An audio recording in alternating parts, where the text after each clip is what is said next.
ನಮಸ್ಕಾರ ವೀಕ್ಷಕರೇ, ಹಬ್ಬಕ್ಕ ಸುದ್ದಿ ಸಂಚಯಕ್ಕೆ ಸ್ವಾಗತ.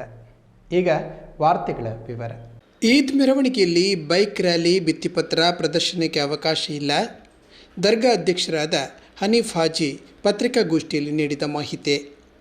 ಈದ್ ಮಿಲಾದ್ ಪ್ರಯುಕ್ತ ಉಳ್ಳಾಲ ಕೇಂದ್ರ ಜುಮ್ಮಾ ಮಸೀದಿ ಹಾಗೂ ಹಜರತ್ ಸೈಯದ್ ಮದನಿ ದರ್ಗಾ ವತಿಯಿಂದ ನಡೆಯುವ ಬೃಹತ್ ಸ್ವಲಾತ್ ಮೆರವಣಿಗೆ ಸೆಪ್ಟೆಂಬರ್ 16 ಸೋಮವಾರ ಬೆಳಗ್ಗೆ 7:30ಕ್ಕೆ ಕೋಟೆಪುರ ಮಸೀದಿಯಿಂದ ಕಾಲ್ನಡಿಗೆಯ ಮೂಲಕ ಹೊರಟು ಮುಕ್ಕಚೇರಿ ಆಜಾದ್ನಗರ ರಸ್ತೆಯಾಗಿ ಉಳ್ಳಾಲ ದರ್ಗಾದವರೆಗೆ ನಡೆಯಲಿದೆ ಎಂದು ದರ್ಗಾ ಅಧ್ಯಕ್ಷರಾದ ಹನೀಫ್ ಹಾಜ್ ಹೇಳಿದ್ದಾರೆ. ಉಳ್ಳಾಲ ಪ್ರೆಸ್ ಕ್ಲಬ್ನಲ್ಲಿ ಮಾತನಾಡಿದ ಅವರು, ಈ ಮೆರವಣಿಗೆಯಲ್ಲಿ ಹಸಿರು ಪತಾಕೆ ಹೊರತು ಇತರ ಯಾವುದೇ ಧ್ವಜ ಬಳಕೆಗೆ ಅವಕಾಶ ಇರುವುದಿಲ್ಲ. ಹೊಲ್ ಸುನ್ನತ್ ವಲ್ ಜಮಾಅತ್ಗೆ ಸಂಬಂಧಪಡದ ಕರಪತ್ರ, ಭಿತ್ತಿಪತ್ರ ಪ್ರದರ್ಶನ, ಅನಗತ್ಯ ಘೋಷಣೆ ನಿರ್ಬಂಧಿಸಲಾಗಿದೆ. ಬೈಕ್ ರ್ಯಾಲಿ ಅಸಭ್ಯವಾಗಿ ವರ್ತಿಸುವುದು, ಅಸಭ್ಯ ರೀತಿಯ ವಸ್ತುಗಳನ್ನು ಸೊಂಟಕ್ಕೆ ಕಟ್ಟಿ ಸಭ್ಯತೆ ಹಾಳು ಮಾಡಲು ಅವಕಾಶ ಇರುವುದಿಲ್ಲ. ವಾಹನ ಸಂಚಾರಕ್ಕೆ, ಪಾದಚಾರಿಗಳಿಗೆ ತೊಂದರೆ ಆಗದ ರೀತಿಯಲ್ಲಿ ಮಿಲಾದ್ ಜಾಥಾ ನಡೆಸಲಾಗುವುದೆಂದು ಹೇಳಿದರು. ಸಹೋದರರಿಗೂ ನಮಸ್ಕಾರ. ದಕ್ಷಿಣ ಭಾರತದ ಅಜ್ಮೀರ್ ಎಂದೇ ಹೆಸರುವಾಸಿಯಾಗಿರುವ ಕುತುಬುಜ್ಜಮಾನ್ ಸೈಯದ್ ಮೊಹಮ್ಮದ್ ಶರೀಫುಲ್ ಮದನಿ ದರ್ಗಾ ಮತ್ತು ಉಳ್ಳಾಲ ಕೇಂದ್ರ ಜುಮಾ ಮಸೀದಿ ಇದರ ನೇತೃತ್ವದಲ್ಲಿ ಇದೇ ತಾರೀಕು 16ರಂದು ಸೋಮವಾರ ಬೆಳಿಗ್ಗೆ ವಿಶ್ವಪ್ರವಾದಿ ಮುಹಮ್ಮದ್ ಮುಸ್ತಫಾ ಸಲ್ಲಲ್ಲಾಹು ಅಲೈಹಿ ವಸಲ್ಲಂರವರ ಜನ್ಮದಿನದ ಅಂಗವಾಗಿ ವರ್ಷಂಪ್ರತಿ ನಡೆದುಕೊಂಡು ಬರುತ್ತಿರುವ ಮೀಲಾದ್ ರ್ಯಾಲಿಯನ್ನು ಉಳ್ಳಾಲದ ಕೋಟಪುರದಿಂದ ಹಿಡಿದು ಕೋಡಿ, ಪೇಟೆ, ಮುಕ್ಕಚೇರಿ, ಆಜಾದ್ನಗರ ಮಾರ್ಗವಾಗಿ ಉಳ್ಳಾಲ ಕೇಂದ್ರ ಜುಮಾ ಮಸೀದಿ ಸೈಯದ್ ಮೊಹಮ್ಮದ್ ಶರೀಫುಲ್ ಮದನಿ ದರ್ಗಾದ ವಠಾರದಲ್ಲಿ ಬಂದು ಸೇರಲಿದೆ. ಈ ಪತ್ರಿಕೆಯ ಇವತ್ತಿನ ಪ್ರೆಸ್ ಮೀಟ್ನ ಮುಖ್ಯ ಉದ್ದೇಶ ಏನೆಂದರೆ, ತಮಗೆಲ್ಲರಿಗೂ ಗೊತ್ತಿರುವಂತೆ ಇವತ್ತು ಕೆಲವು ಕಡೆಗಳಲ್ಲಿ ರ್ಯಾಲಿ ನಡೆಯುವಾಗ ಕೆಲವೊಂದು ಅಹಿತ ಘಟನೆ ನಡೀತಾ ಇದೆ. ರ್ಯಾಲಿಯ ಉದ್ದೇಶ ಒಂದನೇದಾಗಿ ವಿಶ್ವಪ್ರವಾದಿ ಮುಹಮ್ಮದ್ ಸಲ್ಲಲ್ಲಾಹು ಅಲೈಹಿ ವಸಲ್ಲಂ ತಂಗಲ್ರವರ ಜೀವನ ಚರಿತ್ರೆಯನ್ನು ಜನರಿಗೆ, ಮಾನವರಿಗೆ ತಿಳಿಸಿಕೊಡುವುದು. ನಾವು ನಿತ್ಯ ಜೀವನದಲ್ಲಿ ನಮ್ಮ ದೇಶದಲ್ಲಿ ಯಾವ ರೀತಿ ಜೀವಿಸಬೇಕು, ನಮ್ಮ ಪ್ರವಾದಿ ಮುಹಮ್ಮದ್ ಸಲ್ಲಲ್ಲಾಹು ಅಲೈಹಿ ವಸಲ್ಲಂರವರು ನಮಗೆ ಯಾವ ರೀತಿಯಲ್ಲಿ ಜೀವನವನ್ನು ನಡೆಸಿಕೊಡಲಿಕ್ಕೆ ತೋರಿಸಿಕೊಟ್ಟಿದ್ದಾರೆ, ಅದನ್ನು ಸ್ವತಃ ನಮ್ಮ ನಿತ್ಯ ಜೀವನದಲ್ಲಿ ನಡೆಸಿಕೊಂಡು ಇತರರಿಗೆ ನಾವು ಮಾರ್ಗದರ್ಶನರಾಗಿರಬೇಕು. ಆದ್ದರಿಂದ ನಮ್ಮ ರ್ಯಾಲಿಯಲ್ಲಿ ಯಾವುದೇ ಸಮುದಾಯದ ಜನರಿಗೆ ನೋವು ತರುವಂತಹ, ಮನಸ್ಸಿಗೆ ಬೇಸರ ತರುವಂತಹ ಯಾವುದೇ ಘೋಷಣೆಗಳು ಇರುವುದಿಲ್ಲ. ನಮ್ಮ ರ್ಯಾಲಿಯಲ್ಲಿ ಪ್ರತಿಯೊಬ್ಬ ಮನುಷ್ಯರು ನಿತ್ಯ ಜೀವನದಲ್ಲಿ ಯಾವ ರೀತಿ ಇರಬೇಕು ಎಂಬುದನ್ನು ಮಾತ್ರ ನಾವು ಕಲಿಸಿಕೊಡುವುದು. ಆದ್ದರಿಂದ ನಾಡಿನ ಎಲ್ಲ ಜನತೆಯು, ಮುಸಲ್ಮಾನರು ಮತ್ತು ಮುಸಲ್ಮಾನೇತರು ಎಲ್ಲ ಜನತೆಯು ಕೂಡ ನಮ್ಮ ಈದ್ ಮಿಲಾದ್ ರ್ಯಾಲಿಗೆ ಬೆಂಬಲವನ್ನು ನೀಡಿ ಶಾಂತಿ ಸೌಹಾರ್ದದಿಂದ ಈ ರ್ಯಾಲಿಯನ್ನು ನಡೆಸಿಕೊಳ್ಳಲು ಅನುವು ಮಾಡಿಕೊಡಬೇಕು. ಈ ಪತ್ರಿಕೆಯ ಮುಖಾಂತರ ಪತ್ರಿಕೋದ್ಯಮಿಗಳಿಗೂ ಎಲ್ಲರಿಗೂ ನಾನು ವಿನಂತಿಸುತ್ತಿದ್ದೇನೆ. ಉಳ್ಳಾಲ ಸೈಯದ್ ಮದನಿ ದರ್ಗಾದ ಅಧ್ಯಕ್ಷ ಹನೀಫ್ ಹಾಜಿ.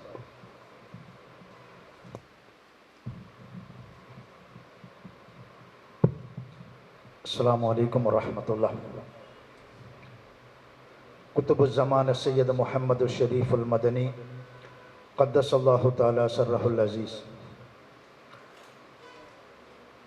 ಈ ಇತಿಹಾಸ ಪ್ರಸಿದ್ಧವಾದ ಸೈಯದ್ ಮದನಿ ದರ್ಗಾದ ಅಧೀನದಲ್ಲಿರುವ ಎಲ್ಲ 28 ಮೊಹಲ್ಲಾಗಳ ಸುಮಾರು 4,000 ಬರುವ ವಿದ್ಯಾರ್ಥಿಗಳು, ಸುಮಾರು 200 ಬರುವ ಗುರುಗಳು ಹಾಗೂ ಉಳ್ಳಾಲದ ಎಲ್ಲ ಸಹೃದಯ ನಾಗರಿಕರು ಸೇರಿ ಸೈಯದ್ ಮದನಿ ದರ್ಗಾದ ವತಿಯಿಂದ ನಡೆಸಲ್ಪಡುವಂತಹ ಬೃಹತ್ ಈದ್ ಮಿಲಾದ್ ರ್ಯಾಲಿ, ಇದರ ಗೋಷ್ಠಿಯನ್ನು ಉದ್ದೇಶಿಸಿ ನಮ್ಮೆಲ್ಲರನ್ನು ಸ್ವಾಗತಿಸಿದಂತಹ ಶಿಹಾಬುದ್ದೀನ್ ಸಕಾಫಿರವರಿಗೆ ಹಾಗೂ ನಮ್ಮ ಅಧ್ಯಕ್ಷರಾದ BG ಹನೀಫ್ ಹಾಜಿರವರಿಗೆ, ನಮ್ಮ ಕೋಶಾಧಿಕಾರಿಯಾದಂತಹ ನಾಜಿಮ್ ಮುಕ್ಕಚೇರಿ ಅವರಿಗೆ ಹಾಗೂ ಇಲ್ಲಿ ಸೇರಿದಂತಹ ನನ್ನ ಎಲ್ಲ ಆತ್ಮೀಯ ಮಿತ್ರರಾದ ಪತ್ರಿಕಾ ಮಾಧ್ಯಮ ಗೆಳೆಯರಿಗೆ ಧನ್ಯವಾದಗಳು, ಅಭಿನಂದನೆಗಳನ್ನು ಸಲ್ಲಿಸುತ್ತಾ ಈ ಪತ್ರಿಕಾಗೋಷ್ಠಿಯನ್ನು ಮುಗಿಸುತ್ತೇವೆ. ಅಸ್ಸಲಾಮು ಅಲೈಕುಂ ವರಹಮತುಲ್ಲಾಹ್.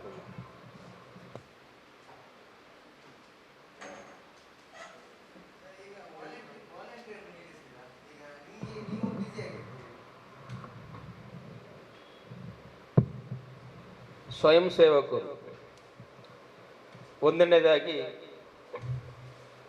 ಈ ರ್ಯಾಲಿಯಲ್ಲಿ ನಡೆದುಕೊಂಡು ಬರುತ್ತಿರುವ ಎಲ್ಲ ಪ್ರವಾದಿ ಪ್ರೇಮಿಗಳು ಅವರು ಸ್ವತಃ ಸ್ವಯಂ ಸೇವಕರಾಗಿರುತ್ತಾರೆ. ನಮ್ಮ ರ್ಯಾಲಿಗೆ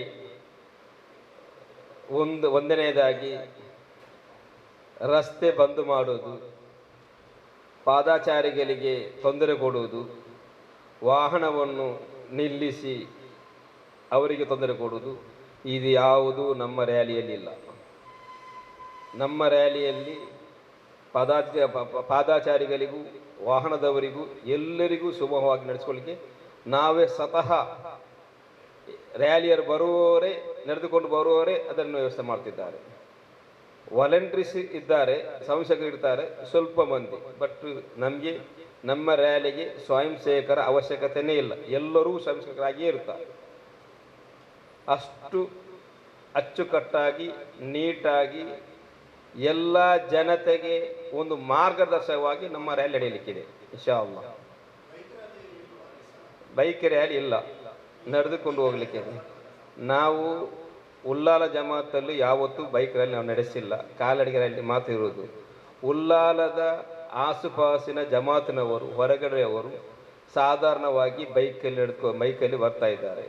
ಅದನ್ನು ಈ ಸಲ ನಾವು ಕಟ್ಟುನಿಟ್ಟಾಗಿ ಅದನ್ನು ನಾವು ವಿರೋಧಿಸಿದ್ದೇವೆ. ಅದರ ಒಟ್ಟಿಗೆ ಉಲ್ಲಾಲದ ಹೊರಗಿನ ಎಲ್ಲ ಜಮಾತ್ ಬಾಂಧವರಿಗೂ ಪತ್ರದ ಮೂಲಕ ನಾವು ತಿಳಿಸಿಕೊಟ್ಟಿದ್ದೇವೆ, ನಿಮ್ಮ ಊರಿನವರು ಯಾರು ಬೈಕ್ ರ್ಯಾಲಿಯಲ್ಲಿ ಬರಬಾರದು, ಬಂದರೆ ಸರ್ಕಾರ ತೆಗೆಯುವ ಕಾನೂನು ಕ್ರಮಕ್ಕೆ ನೀವೇ ಹೊಣೆಗಾರರು, ನಾವು ಅಲ್ಲ ಅಂತೇಳಿ ಪ್ರತ್ಯೇಕವಾಗಿ ಆಸುಪಾಸಿನ ಎಲ್ಲ ಜಮಾತರವರಿಗೆ ಕೂಡ ನಾವು ಪತ್ರವನ್ನು ಕಳಿಸಿಕೊಟ್ಟಿದ್ದೇವೆ. ಕಾಲ್ನಡಿಗೆಯಲ್ಲಿ ಬರುವ ವಾಹನಗಳು ಕೆಲವರು ವಯಸ್ಕರು ಇರಬಹುದು, ಅವರ ಇಷ್ಟದಲ್ಲಿ ಬರಬಹುದು, ಅದಲ್ಲದೆ ಬೇರೆ ಯಾವುದೇ ವಾಹನಗಳು ನಮ್ಮ ರ್ಯಾಲಿಯಲ್ಲಿ ಇರುವುದಿಲ್ಲ. ಪ್ರಧಾನ ಕಾರ್ಯದರ್ಶಿ ಶಿಹಾಬುದ್ದೀನ್ ಸಕಾಫಿ ಈ ಸಂದರ್ಭ ಮಾತನಾಡಿದರು. 16 ತಾರೀಕಿನಂದು ಸೋಮವಾರ ಆಚರಿಸಲಾಗುತ್ತಿದೆ. ಇದರ ಅಂಗವಾಗಿ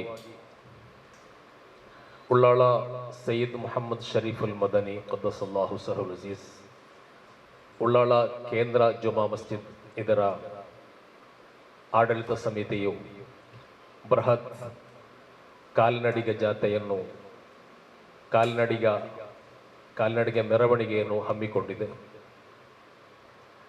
ವಿಶ್ವಕ್ಕೆ ಮಾನವೀಯತೆಯ ಉದಾತ್ತವಾದ ಮೌಲ್ಯಗಳನ್ನು ಸಾರಿ ಹೇಳಿದ ಪ್ರವಾದಿ ಮುಹಮ್ಮದ್ ಮುಸ್ತಫಾ ಸಲ್ಲಲ್ಲಾಹು ಅಲೈಹಿ ವಸಲ್ಲಮರವರ ಬೋಧನೆಗಳನ್ನು ಮಾನವ ಕುಲಕ್ಕೆ ತಿಳಿಸಲು, ಅವನ್ನು ಪಸರಿಸಲು ಇರುವ ಒಂದು ಸಂದರ್ಭವಾಗಿದೆ ಈ ಮೆರವಣಿಗೆ ಮತ್ತು ಜನ್ಮದಿನಾಚರಣೆ.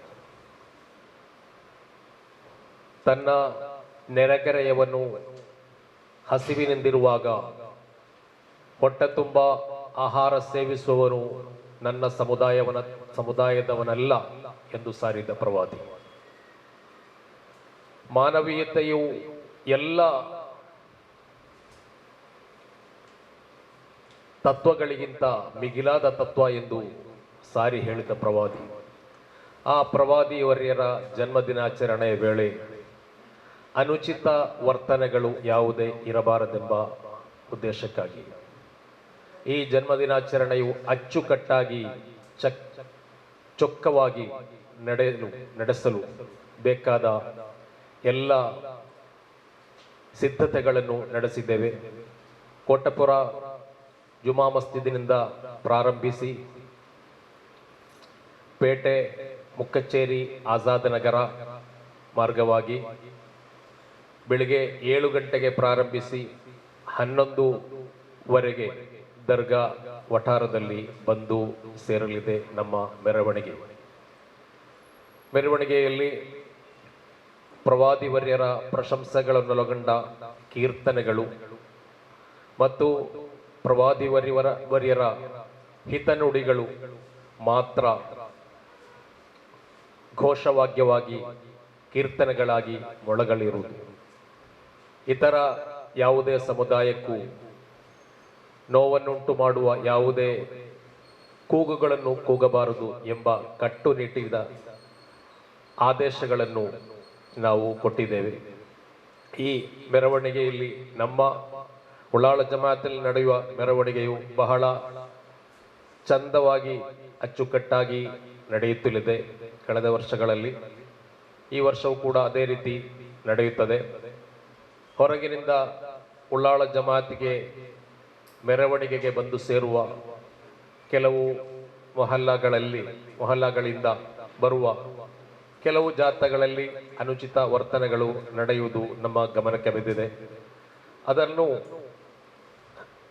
ನಿಯಂತ್ರಿಸಲಿಕ್ಕಾಗಿ ನಾವು ಕೆಲವು ಸೂಚನೆಗಳನ್ನು ಇತರ ಮೊಹಲ್ಲಾಗಳಿಗೆ, ಉಳ್ಳಾಳದ ಆಸುಪಾಸಿನ ಮೊಹಲ್ಲಾಗಳಿಗೆ ನೀಡಿದ್ದೇವೆ. ಯಾವುದೇ ರೀತಿಯ ಅನುಚಿತ ವೇಷವಿಧಾನಗಳನ್ನು ತೊಡಬಾರದು. ಹಣೆಗೆ, ಸೊಂಟಕ್ಕೆ ವಸ್ತ್ರಗಳನ್ನು ಕಟ್ಟಿ, ಹಸಿರು ಬಟ್ಟೆಗಳನ್ನು ಕಟ್ಟಿ ಈ ಮೆರವಣಿಗೆಯ ಚಂದವನ್ನು ಕೆಡಿಸಬಾರದು. ಅದೇ ರೀತಿ ಅನಗತ್ಯ ಅನುಚಿತ ಕೂಗುಗಳನ್ನು ಕೂಗಬಾರದು ಎಂಬೆಲ್ಲ ನಿರ್ದೇಶಗಳನ್ನು ನೀಡಿದ್ದೇವೆ. ಅಶ್ರಫ್ ರೈಟ್ವೇ ಕೋಶಾಧಿಕಾರಿ ನಾಜಿಮ್ ಕಚೇರಿ ಈ ವೇಳೆ ಹಾಜರಿದ್ದು ಮಾಹಿತಿ ನೀಡಿದರು.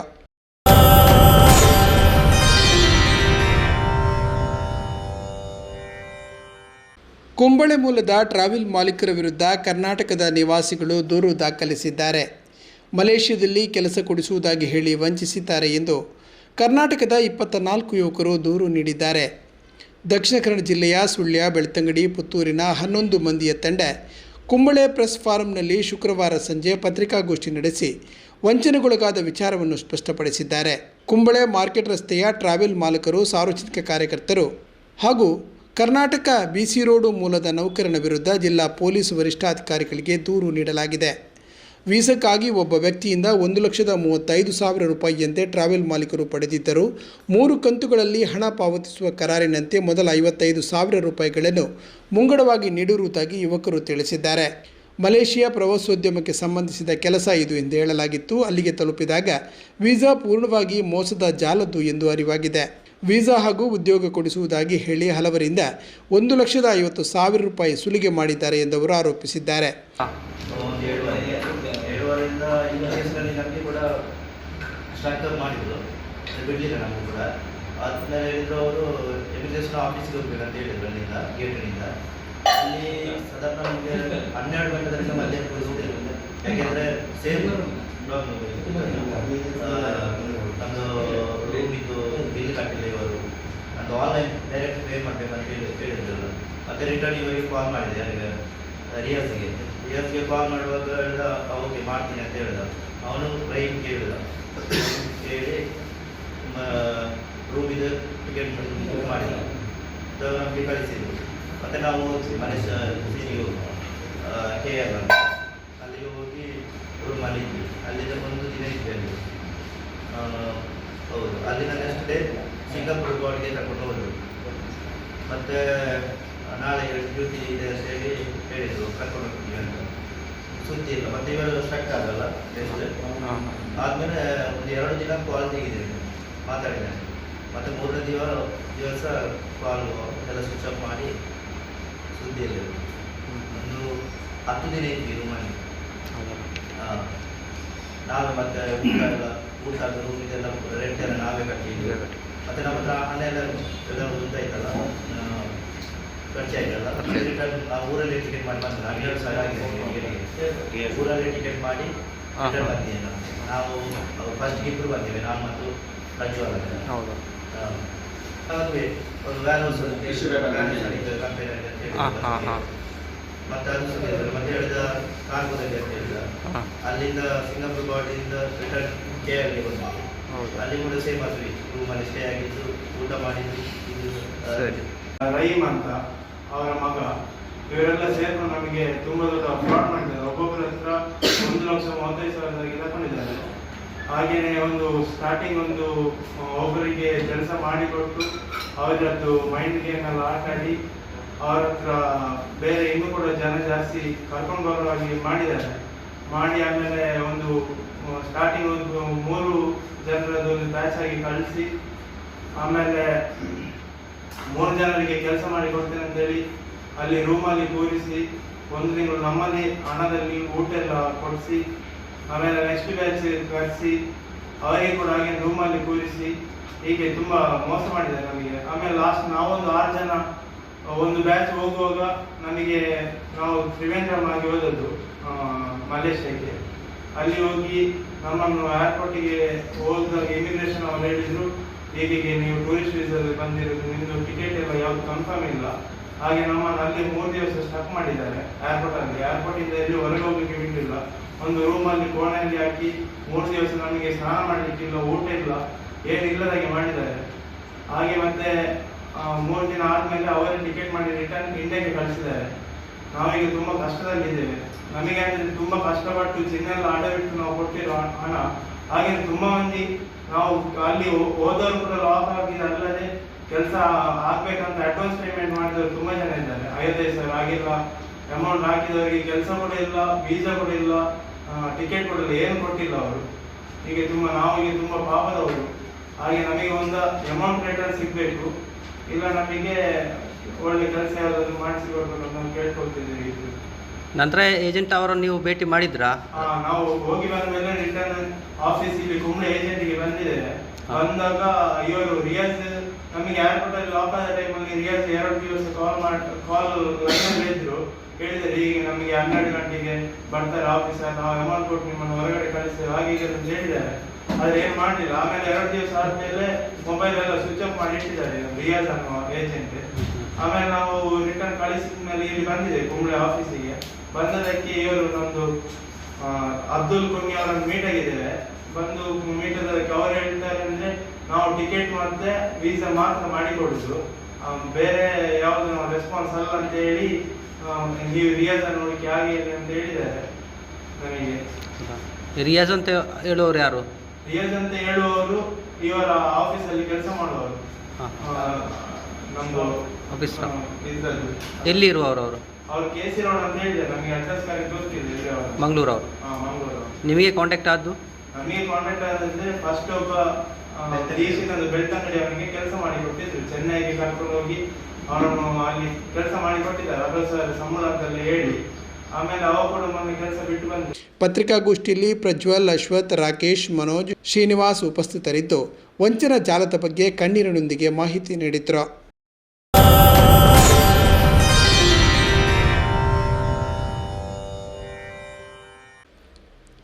ಪ್ರವಾದಿ ಜನ್ಮದಿನಾಚರಣೆ ಎಂಬುದು ಇಸ್ಲಾಮಿನಲ್ಲಿ ಇಲ್ಲ.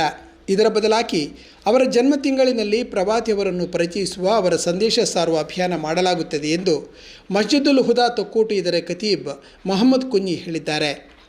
ಅವರು ಜಮಾತೆ ಇಸ್ಲಾಮಿ ಹಿಂದ್ ಉಳ್ಳಾಲ ಇದರ ಆಶಯದಲ್ಲಿ ಪ್ರವಾದಿ ಮೊಹಮ್ಮದ್ ಸಾಹ್ ಮಹಾನ್ ಚಾರಿತ್ರ್ಯವಂತ ಎಂಬ ವಿಚಾರದಲ್ಲಿ ಸಂದೇಶ ಅಭಿಯಾನದ ಪ್ರಯುಕ್ತ ತೊಕ್ಕೋಟು ಪ್ರೆಸ್ ಕ್ಲಬ್ನಲ್ಲಿ ಆಯೋಜಿಸಿದ ಪುಸ್ತಕ ಬಿಡುಗಡೆಯ ಸಮಾರಂಭದಲ್ಲಿ ಮಾತನಾಡುತ್ತಿದ್ದರು. ಪ್ರವಾದಿ ಮೊಹಮ್ಮದ್ ಸಲ್ಲಲ್ಲಾಹು ಅಲೈಹಿ ವಸಲ್ಲಮರ ಬಗ್ಗೆ ಜಗತ್ತಿನ ಖ್ಯಾತ ಬುದ್ಧಿಜೀವಿಗಳು, ಲೇಖಕರು, ವಿದ್ವಾಂಸರು, ಅದೇ ರೀತಿ ನಮ್ಮ ನಾಡಿನ ಹೆಸರಾಂತ ಸಾಹಿತಿಗಳು, ಅವರೆಲ್ಲ ಬರೆದಿರುವ ಲೇಖನಗಳ ಒಂದು ಸಂಕಲನ ಅದು ಪ್ರವಾದಿ ಮೊಹಮ್ಮದ್ ಎಂಬ ಹೆಸರಲ್ಲಿ. ಈ ಪುಸ್ತಕದ ಬಿಡುಗಡೆ ಸಮಾರಂಭ ಈ ದಿನ ಇಲ್ಲಿ ನಡೆಯುತ್ತಾ ಇದೆ. ಈಗಾಗಲೇ ತಿಳಿಸಿದಂತೆ ಇದು ಪ್ರವಾದಿಯವರು ಹುಟ್ಟಿದ ತಿಂಗಳು. ಈ ತಿಂಗಳಲ್ಲಿ ನಾವು ಜಮಾತೆ ಇಸ್ಲಾಮಿಯ ವತಿಯಿಂದ ನಾವು ಯಾವುದೇ ಮೆರವಣಿಗೆ ಮಾಡುವುದು ಅಂತ ಇಲ್ಲ, ಅಥವಾ ಜನ್ಮದಿನದ ಆಚರಣೆಯೂ ನಾವು ಮಾಡುವುದಿಲ್ಲ. ಹಾಗೆ ಒಂದು ಜನ್ಮದಿನದ ಆಚರಣೆ ಎಂಬುದು ಇಲ್ಲ ಇಸ್ಲಾಮಿನಲ್ಲಿ. ಅಥವಾ ಮೆರವಣಿಗೆ ಮಾಡುವುದು ಕೂಡ ಅದೇನೋ ಒಂದು ದೊಡ್ಡ ಕೆಲಸ ಅಲ್ಲ ಅದು. ನಾವು ಈ ತಿಂಗಳಲ್ಲಿ ಪ್ರವಾದಿಯವರ ಸಂದೇಶಗಳೇನು, ಅವರು ಮಾನವ ಕುಲಕ್ಕೆ ಕೊಟ್ಟ ಕೊಡುಗೆಗಳೇನು, ಅದು ಇವತ್ತಿಗೆ ಅದರ ಅಗತ್ಯ ಏನಿದೆ, ಅದರ ಪ್ರಸ್ತುತತೆ ಏನಿದೆ ಎಂಬುದನ್ನು ಸಮಾಜಕ್ಕೆ ಪರಿಚಯಿಸುವ ಕೆಲಸವನ್ನು ನಾವು ಮಾಡ್ತೇವೆ. ಅದಕ್ಕಾಗಿ ಒಂದು 10 ದಿನಗಳ ಅಭಿಯಾನ ರಾಜ್ಯದ ಉದ್ದಗಲಕ್ಕೂ ನಡೆಯಲಿದೆ. ಪ್ರವಾದಿ ಮೊಹಮ್ಮದ್ ಸಲ್ಲಲ್ಲಾಹು ಅಲೈಹಿ ವಸಲ್ಲಂ ಮಹಾನ್ ಚಾರಿತ್ರ್ಯವಂತ ಎಂಬ ಒಂದು ಅಭಿಯಾನ ಈ ರಾಜ್ಯದ ಉದ್ದಗಲಕ್ಕೂ 10 ದಿನಗಳ ಕಾಲ 13ನೇ ತಾರೀಕಿನಿಂದ 22ನೇ ತಾರೀಕಿನ ತನಕ ನಡೆಯುತ್ತದೆ. ಈ ಅಭಿಯಾನದ ಮೂಲಕ ಈ ನಾಡಿಗೆ, ಕನ್ನಡ ಜನತೆಗೆ ಪ್ರವಾದಿಯವರ ಸಂದೇಶಗಳನ್ನು ಪರಿಚಯಿಸುವ, ಅವರು ನಿರ್ಮಿಸಿದ ಸಮಾಜವನ್ನು ಪರಿಚಯಿಸುವ, ಅವರ ಬಗ್ಗೆ ಇರುವ ತಪ್ಪು ಕಲ್ಪನೆಗಳನ್ನು ಹೋಗಲಾಡಿಸುವ, ಹಾಗೆ ಸಮಾಜದ ಶಾಂತಿಯನ್ನು, ಸಮಾಜದ ನೆಮ್ಮದಿಯನ್ನು, ಸಮಾಜದ ಆರೋಗ್ಯವನ್ನು ಕಾಪಾಡಿಕೊಳ್ಳುವ ಉದ್ದೇಶದೊಂದಿಗೆ ಈ ಅಭಿಯಾನವನ್ನು ಜಮಾತೆ ಇಸ್ಲಾಮಿ ನಡೆಸ್ತಾ ಇದೆ. ಪ್ರವಾದಿ ಮೊಹಮ್ಮದರು ಒಂದು ಪೌರಾಣಿಕ ಕಥಾಪಾತ್ರ ಅಲ್ಲ. ಪ್ರವಾದಿ ಮೊಹಮ್ಮದ್ ಎಂಬುದು, ಪ್ರವಾದಿ ಮೊಹಮ್ಮದರು ಇತಿಹಾಸದ ಬೆಳಕಿನಲ್ಲಿ ಬದುಕಿದ, ಇತಿಹಾಸದಲ್ಲಿ ದಾಖಲಿಸಲ್ಪಟ್ಟ ಒಂದು ಐತಿಹಾಸಿಕ ವ್ಯಕ್ತಿ ಪ್ರವಾದಿ ಮೊಹಮ್ಮದ್. ಪೌರಾಣಿಕ ಕಥಾಪಾತ್ರ ಅಲ್ಲ, ಪೌರಾಣಿಕ ಮಹಾಪುರುಷನೂ ಅಲ್ಲ. ಪ್ರವಾದಿ ಮೊಹಮ್ಮದರು ಐತಿಹಾಸಿಕ ವ್ಯಕ್ತಿ. ಅವರ ಬದುಕು ಪರಿಪೂರ್ಣವಾಗಿ ಇತಿಹಾಸದಲ್ಲಿ ದಾಖಲಿಸಲ್ಪಟ್ಟದ್ದು. ಅವರ ಬದುಕಿನ ಎಲ್ಲ ಘಟನೆಗಳು ಇತಿಹಾಸದಲ್ಲಿ ದಾಖಲಿಸಲ್ಪಟ್ಟದ್ದು. ಆದ್ದರಿಂದ ಪ್ರವಾದಿ ಮೊಹಮ್ಮದರ ಬದುಕು ಐತಿಹಾಸಿಕವಾದಂತಹ ಬದುಕು, ಚಾರಿತ್ರಿಕವಾದಂತಹ ಬದುಕು. ಪ್ರವಾದಿ ಮೊಹಮ್ಮದರ ಬಗ್ಗೆ ಪವಿತ್ರ ಕುರಾನ್ ಹೇಳುವುದು, ಅವರು ಒಬ್ಬ ಮನುಷ್ಯರಾಗಿದ್ದರು ಅಂತ. ಮನುಷ್ಯರಾಗಿದ್ದರು, ಆದರೆ ಅವರಿಗೆ ಇದ್ದ ವಿಶೇಷತೆ ಏನೆಂದರೆ ಅವರಿಗೆ ದೈವಿಕ ಮಾರ್ಗದರ್ಶನ ಬರ್ತಾ ಇತ್ತು. ದೈವಿಕ ಮಾರ್ಗದರ್ಶನದ ಬುನಾದಿಯಲ್ಲಿ ಅವರು ಒಂದು ಸಮಾಜವನ್ನು ಕಟ್ಟುತ್ತಾರೆ. ಜಗತ್ತಿಗೆ ಎಲ್ಲ ಕಾಲಗಳಲ್ಲೂ ಮಾದರಿಯಾದ ಸಮಾಜ, ಎಲ್ಲ ಕಾಲಗಳಿಗೂ ಮಾದರಿಯಾದ ಸಮಾಜ. ಯಾವುದನ್ನೆಲ್ಲ ಮಾನವ ಕುಲ ಒಳಿತು ಅಂತ ತಿಳಿಯುತ್ತದೆಯೋ ಆ ಎಲ್ಲ ಒಳಿತುಗಳು ಇದ್ದ, ಯಾವುದನ್ನೆಲ್ಲ ಮನುಷ್ಯ ಮಾನವ ಕುಲ ಕೆಡುಕು ಅಂತ ತಿಳಿಯುತ್ತದೆಯೋ ಆ ಎಲ್ಲ ಕೆಡುಕುಗಳಿಂದ ಮುಕ್ತವಾದ ಒಂದು ಸಮಾಜವನ್ನು ಪ್ರವಾದಿ ಮೊಹಮ್ಮದರು ಕಟ್ತಾರೆ. ಪ್ರವಾದಿ ಮೊಹಮ್ಮದರ ಅತಿ ದೊಡ್ಡ ಸಾಧನೆ ಏನೆಂದರೆ, ಅತ್ಯಂತ ದೊಡ್ಡ ಸಾಧನೆ ಏನು ಅಂತ ಕೇಳಿದರೆ, ಅವರು ಇವತ್ತಿಗೂ ಮನುಷ್ಯರಾಗಿ ಉಳಿದಿದ್ದಾರೆ ಎಂಬುದು. ನಾವು ಮಹಾಪುರುಷರುಗಳನ್ನೆಲ್ಲ ದೇವರಾಗಿ ಮಾಡುತ್ತೇವೆ. ಯಾವ ಮಹಾಪುರುಷರುಗಳು ಇವತ್ತು ನಮ್ಮ ಬಳಿ ಮನುಷ್ಯರಾಗಿ ಉಳಿದಿಲ್ಲ, ಅವರೆಲ್ಲರೂ ದೇವರುಗಳಾಗಿದ್ದಾರೆ. ಎಲ್ಲ ಮಹಾಪುರುಷರುಗಳನ್ನು, ಎಲ್ಲ ದಾರ್ಶನಿಕರನ್ನು ನಾವು ದೇವರು ಮಾಡಿಬಿಟ್ಟಿದ್ದೇವೆ. ಮತ್ತು ಸಮಾಜದಲ್ಲಿ ನಡೆಯುವ ಅತ್ಯಂತ ದೊಡ್ಡ ಮೋಸ ಯಾವುದು ಅಂತ ಕೇಳಿದರೆ, ದೇವರ ಹೆಸರಿನಲ್ಲಿ ನಡೆಯುವ ಮೋಸ. ಈ ಸಮಾಜದಲ್ಲಿ ನಡೆಯುವ ಅತಿ ದೊಡ್ಡ ಮೋಸ ಅದು. ದೇವರ ಹೆಸರಿನಲ್ಲಿ ಮನುಷ್ಯನನ್ನು ಮೋಸ ಮಾಡುವುದು ಬಹಳ ಸುಲಭ. ದೇವರ ಹೆಸರಲ್ಲಿ ನೀವು ಯಾರನ್ನು ಬೇಕಾದರೂ ಮೋಸ ಮಾಡಬಹುದು. ಪ್ರವಾದಿ ಮೊಹಮ್ಮದರ ಬಹಳ ದೊಡ್ಡ ವಿಶೇಷತೆ, ಬಹಳ ದೊಡ್ಡ ಸಾಧನೆ, ಅವರು ಇವತ್ತಿಗೂ ಮನುಷ್ಯರಾಗಿಯೇ ಉಳಿದಿದ್ದಾರೆ. ಅವರು ದೇವರಾಗಲೇ ಇಲ್ಲ. 120 ಕೋಟಿ ಮುಸ್ಲಿಮರು ಅವರ ಜೀವಕ್ಕಿಂತ ಹೆಚ್ಚಾಗಿ ಪ್ರವಾದಿ ಮೊಹಮ್ಮದರನ್ನು ಪ್ರೀತಿಸ್ತಾರೆ, ಗೌರವಿಸ್ತಾರೆ. ಆದರೆ ಆರಾಧಿಸುವುದಿಲ್ಲ, ಪೂಜೆ ಮಾಡುವುದಿಲ್ಲ ಪ್ರವಾದಿ ಮೊಹಮ್ಮದರಿಗೆ. ಜಗತ್ತಿನಲ್ಲಿ ಒಬ್ಬನೇ ಒಬ್ಬ ಮುಸ್ಲಿಂ ಪ್ರವಾದಿ ಮೊಹಮ್ಮದರನ್ನು ಪೂಜಿಸುವುದಿಲ್ಲ, ಆರಾಧಿಸುವುದಿಲ್ಲ. ಅವರ ಒಂದು ಫೋಟೋ, ಅವರ ಒಂದು ಮೂರ್ತಿ, ಅವರ ಹೆಸರಲ್ಲಿ ಯಾವುದೋ ಒಂದು ಮಂದಿರ, ಯಾವುದೋ ಒಂದು ಕಟ್ಟಡ ಜಗತ್ತಿನಲ್ಲಿ ಎಲ್ಲೂ ಇಲ್ಲ. ಸುಮಾರು 50ಕ್ಕಿಂತ ಹೆಚ್ಚು ಮುಸ್ಲಿಂ ದೇಶಗಳಿವೆ ಜಗತ್ತಿನಲ್ಲಿ. ಅಲ್ಲೆಲ್ಲೂ ಪ್ರವಾದಿಯವರ ಒಂದು ಫೋಟೋ ಇಲ್ಲ, ಪ್ರವಾದಿಯವರ ಒಂದು ಸ್ಟ್ಯಾಚ್ಯೂ ಎಲ್ಲೂ ಇಲ್ಲ ಜಗತ್ತಿನಲ್ಲಿ. ಆದರೆ ಜಗತ್ತಿನ 120 ಕೋಟಿ ಮುಸ್ಲಿಮರ ಹೃದಯದಲ್ಲಿ ಪ್ರವಾದಿ ಮೊಹಮ್ಮದರಿದ್ದಾರೆ. ಮುಸ್ಲಿಮರು ಮಾತ್ರ ಅಲ್ಲ, ಅವರನ್ನು ಯಾರೆಲ್ಲ ಓದಿದ್ದಾರೋ, ಅವರನ್ನು ಯಾರೆಲ್ಲ ತಿಳ್ಕೊಂಡಿದ್ದಾರೋ ಅವರೆಲ್ಲರೂ ಪ್ರವಾದಿ ಮೊಹಮ್ಮದರನ್ನು ಅತಿ ಹೆಚ್ಚು ಪ್ರೀತಿಸ್ತಾರೆ, ಗೌರವಿಸ್ತಾರೆ. ಅವರ ಅನುಯಾಯಿಗಳು ಅಲ್ಲದವರು ಕೂಡ. ಈ ಪುಸ್ತಕದಲ್ಲಿ ಸುಮಾರು 18 ಲೇಖನಗಳಿವೆ. ಬೇರೆ ಬೇರೆ ಧರ್ಮದ ಮೇಲೆ ನಂಬಿಕೆ ಇಡುವ ಪ್ರವಾದಿ ಮೊಹಮ್ಮದರ ಅನುಯಾಯಿಗಳು ಅಲ್ಲದವರು ಬರೆದ ಲೇಖನಗಳು. ಅವರೆಷ್ಟು ಪ್ರವಾದಿಯ ಬದುಕಿನಿಂದ ಪ್ರಭಾವಿತಗೊಂಡಿದ್ದಾರೆ, ಅವರೆಷ್ಟು ಪ್ರವಾದಿಯವರನ್ನು ಗೌರವಿಸ್ತಾರೆ ಎಂಬುದರ ಬಹಳ ಒಳ್ಳೆಯ ನಿದರ್ಶನ ಈ ಪುಸ್ತಕದಲ್ಲಿ ಇರುವ ಬೇರೆ ಬೇರೆ ಲೇಖನಗಳು. ಅಂದರೆ ಪ್ರವಾದಿಯವರನ್ನು ಯಾಕೆ ಜನರು ಪ್ರೀತಿಸ್ತಾರೆ ಅಂತ ಕೇಳಿದರೆ, ಪ್ರವಾದಿಯವರನ್ನು ಯಾಕೆ ಜನರು ಗೌರವಿಸ್ತಾರೆ ಅಂತ ಕೇಳಿದರೆ, ಅವರ ಸ್ವಚ್ಛವಾದ ಬದುಕು ಮತ್ತು ಅವರ ಸ್ಪಷ್ಟವಾದ ಸಂದೇಶಗಳು. ಜಗತ್ತಿನಲ್ಲಿ ಅದ್ಭುತಗಳನ್ನು ಮಾಡಿ ತೋರಿಸಿದವರಲ್ಲ ಪ್ರವಾದಿ ಮೊಹಮ್ಮದ್. ನಮಗೆ ಅದ್ಭುತಗಳನ್ನು ಮಾಡುವವರಂದ್ರೆ ಬಹಳ ಇಷ್ಟ. ಪ್ರವಾದಿ ಮೊಹಮ್ಮದರ ಅದ್ಭುತಗಳನ್ನು ಮಾಡಲಿಲ್ಲ ಜಗತ್ತಿನಲ್ಲಿ. ಏನೇನೋ ಅದ್ಭುತಗಳನ್ನು ತೋರಿಸಿ ಒಂದು ಸಮಾಜವನ್ನು ಸ್ಥಾಪಿಸಿದ್ದಲ್ಲ. ಬದಲಾಗಿ ತನ್ನ ಸ್ವಚ್ಛವಾದ ಬದುಕು, ಫಮಾ ಲಬಿಸ್ತು ಫೀಕುಂ ಉಮರನ್ ಮಿನ್ ಕಬ್ಲಿಹಿ ಅಫಲಾ ತಾಕಿಲೂನ್ ಅಂತ ಕುರಾನ್ ಹೇಳುತ್ತದೆ. ಪ್ರವಾದಿಯವರೊಂದಿಗೆ ಅವರೆಲ್ಲ ಬಂದು ಹೇಳಿದ್ರು, ನೀವು ಅದ್ಭುತಗಳನ್ನೆಲ್ಲ ತೋರಿಸಬೇಕು, ಭೂಮಿಯನ್ನು ಸೀಳಬೇಕು, ಅದರಿಂದ ಚಿಲುಮೆ ಹೊರಗೆ ಬರಬೇಕು, ಆಕಾಶವನ್ನು ಪುಡಿ ಪುಡಿ ಮಾಡಬೇಕು, ಒಂದು ಚಿನ್ನದ ಮನೆ ನಿಮಗೆ ನಿರ್ಮಾಣ ಆಗಬೇಕು, ನೀವು ಆಕಾಶದ ಮೇಲೆ ಹೋಗಬೇಕು, ಹೋಗಿ ಅಲ್ಲಿಂದ ಒಂದು ಗ್ರಂಥವನ್ನು ಕೈಯಲ್ಲಿ ಹಿಡ್ಕೊಂಡು ಬರಬೇಕು, ನೀವು ಯಾವ ದೇವನ ಬಗ್ಗೆ ನಮಗೆ ಹೇಳಿಕೊಡ್ತೀರಾ ಆ ದೇವನನ್ನು ನಮ್ಮ ಎದುರಿನಲ್ಲಿ ತಂದು ನಿಲ್ಲಿಸಬೇಕು. ಹೀಗೆ ಬೇರೆ ಬೇರೆ ಡಿಮ್ಯಾಂಡ್ಗಳೆಲ್ಲ ಇತ್ತು ಮಕ್ಕದಲ್ಲಿ. ಪ್ರವಾದಿಯವರು ಅವರಿಗೆ ಕೊಟ್ಟ ಒಂದು ಉತ್ತರ ಇದೆ, ಫಮಾ ಲಬಿಸ್ತು ಫೀಕುಂ ಉಮರನ್ ಮಿನ್ ಕಬ್ಲಿಹಿ ಅಫಲಾ ತಾಕಿಲೂನ್. ನಾನು ನಿಮ್ಮ ಜೊತೆ ಬದುಕಿಲ್ಲವೇ ಅಂತ ಕೇಳ್ತಾರೆ. 40 ವರ್ಷಗಳವರೆಗೆ ಪ್ರವಾದಿ ಮೊಹಮ್ಮದರು ಆ ಸಮಾಜದಲ್ಲಿ ಅವರ ಜೊತೆಗೆ ಬದುಕಿದ್ರು. 40 ವರ್ಷಗಳವರೆಗೂ ಅವರು ಪ್ರವಾದಿ ಅಂತ ಹೇಳಿರಲಿಲ್ಲ. 40 ವರ್ಷಗಳವರೆಗೂ ಅವರು ಧರ್ಮದ ಬಗ್ಗೆ ಮಾತಾಡಿರಲಿಲ್ಲ ಸಮಾಜದಲ್ಲಿ. 40ನೆಯ ವಯಸ್ಸಿನಲ್ಲಿ ಅವರಿಗೆ ದೈವಿಕ ಮಾರ್ಗದರ್ಶನ ಬರುತ್ತದೆ. ಆ ನಂತರ ಅವರು ದೇವರ ಬಗ್ಗೆ, ಧರ್ಮದ ಬಗ್ಗೆ, ಮೋಕ್ಷದ ಬಗ್ಗೆ ಜನರಿಗೆ ಸಂದೇಶವನ್ನು ಕೊಡುತ್ತಾರೆ, ಬದುಕಿನ ವಾಸ್ತವಿಕತೆಗಳ ಬಗ್ಗೆ ತಿಳಿಸಿಕೊಡುತ್ತಾರೆ. ಆದ್ದರಿಂದ ಪ್ರವಾದಿ ಮೊಹಮ್ಮದರು ಆ ಜನರೊಂದಿಗೆ ಹೇಳುವುದು ಹಾಗೆ, ನಾನು ನಿಮ್ಮ ಜೊತೆ ಬದುಕಿಲ್ಲವೇ ಅಂತ ಕೇಳಿದ್ದೆ. 40 ವರ್ಷಗಳ ನನ್ನ ಬದುಕು ನಿಮ್ಮ ಎದುರಿನಲ್ಲಿದೆ. ನನ್ನ ಬಾಲ್ಯ, ನನ್ನ ಯೌವನ, ನನ್ನ ಮದುವೆ, ನನ್ನ ಬಿಸ್ನೆಸ್ಸು, ಇದೆಲ್ಲವೂ ನಿಮ್ಮ ಎದುರಿನಲ್ಲಿದೆ. ಅದರ ಬಗ್ಗೆ ಕಂಪ್ಲೇಂಟ್ ಇದೆಯಾ ಅಂತ ಕೇಳುವುದು. ಅಂದರೆ ಸಮಾಜದ ಸವಾಲುಗಳನ್ನು ತನ್ನ ನಿಷ್ಕಳಂಕವಾದ ಸ್ವಚ್ಛವಾದ ಬದುಕಿನ ಮೂಲಕ ಎದುರಿಸುವುದು ಬಹಳ ದೊಡ್ಡ ಸಾಧನೆ. ಪ್ರವಾದಿ ಮೊಹಮ್ಮದರ ಅತ್ಯಂತ ದೊಡ್ಡ ಅದ್ಭುತ ಯಾವುದು ಅಂತ ಕೇಳಿದರೆ ಅವರ ಬದುಕು, ನಿಷ್ಕಳಂಕವಾದ ಬದುಕು. 63 ವರ್ಷ ಬದುಕಿದ್ದಾರೆ ಅವರು. 63 ವರ್ಷಗಳಲ್ಲಿ ಮಾತಿನಿಂದ ಅಥವಾ ವರ್ತನೆಯಿಂದ ಯಾರ ಮನಸ್ಸನ್ನು ಅವರು ನೋಯಿಸಿದವರಲ್ಲ. ಅವರಿಗೆ ಶತ್ರುಗಳಿದ್ದರು, ಅವರಿಗೆ ಶತ್ರುಗಳಿದ್ದಾರೆ, ಅವರಿಗೆ ಪತ್ನಿಯಂದಿರಿದ್ದಾರೆ, ಸೇವಕರಿದ್ದಾರೆ, ಜೊತೆಗಾರರಿದ್ದಾರೆ.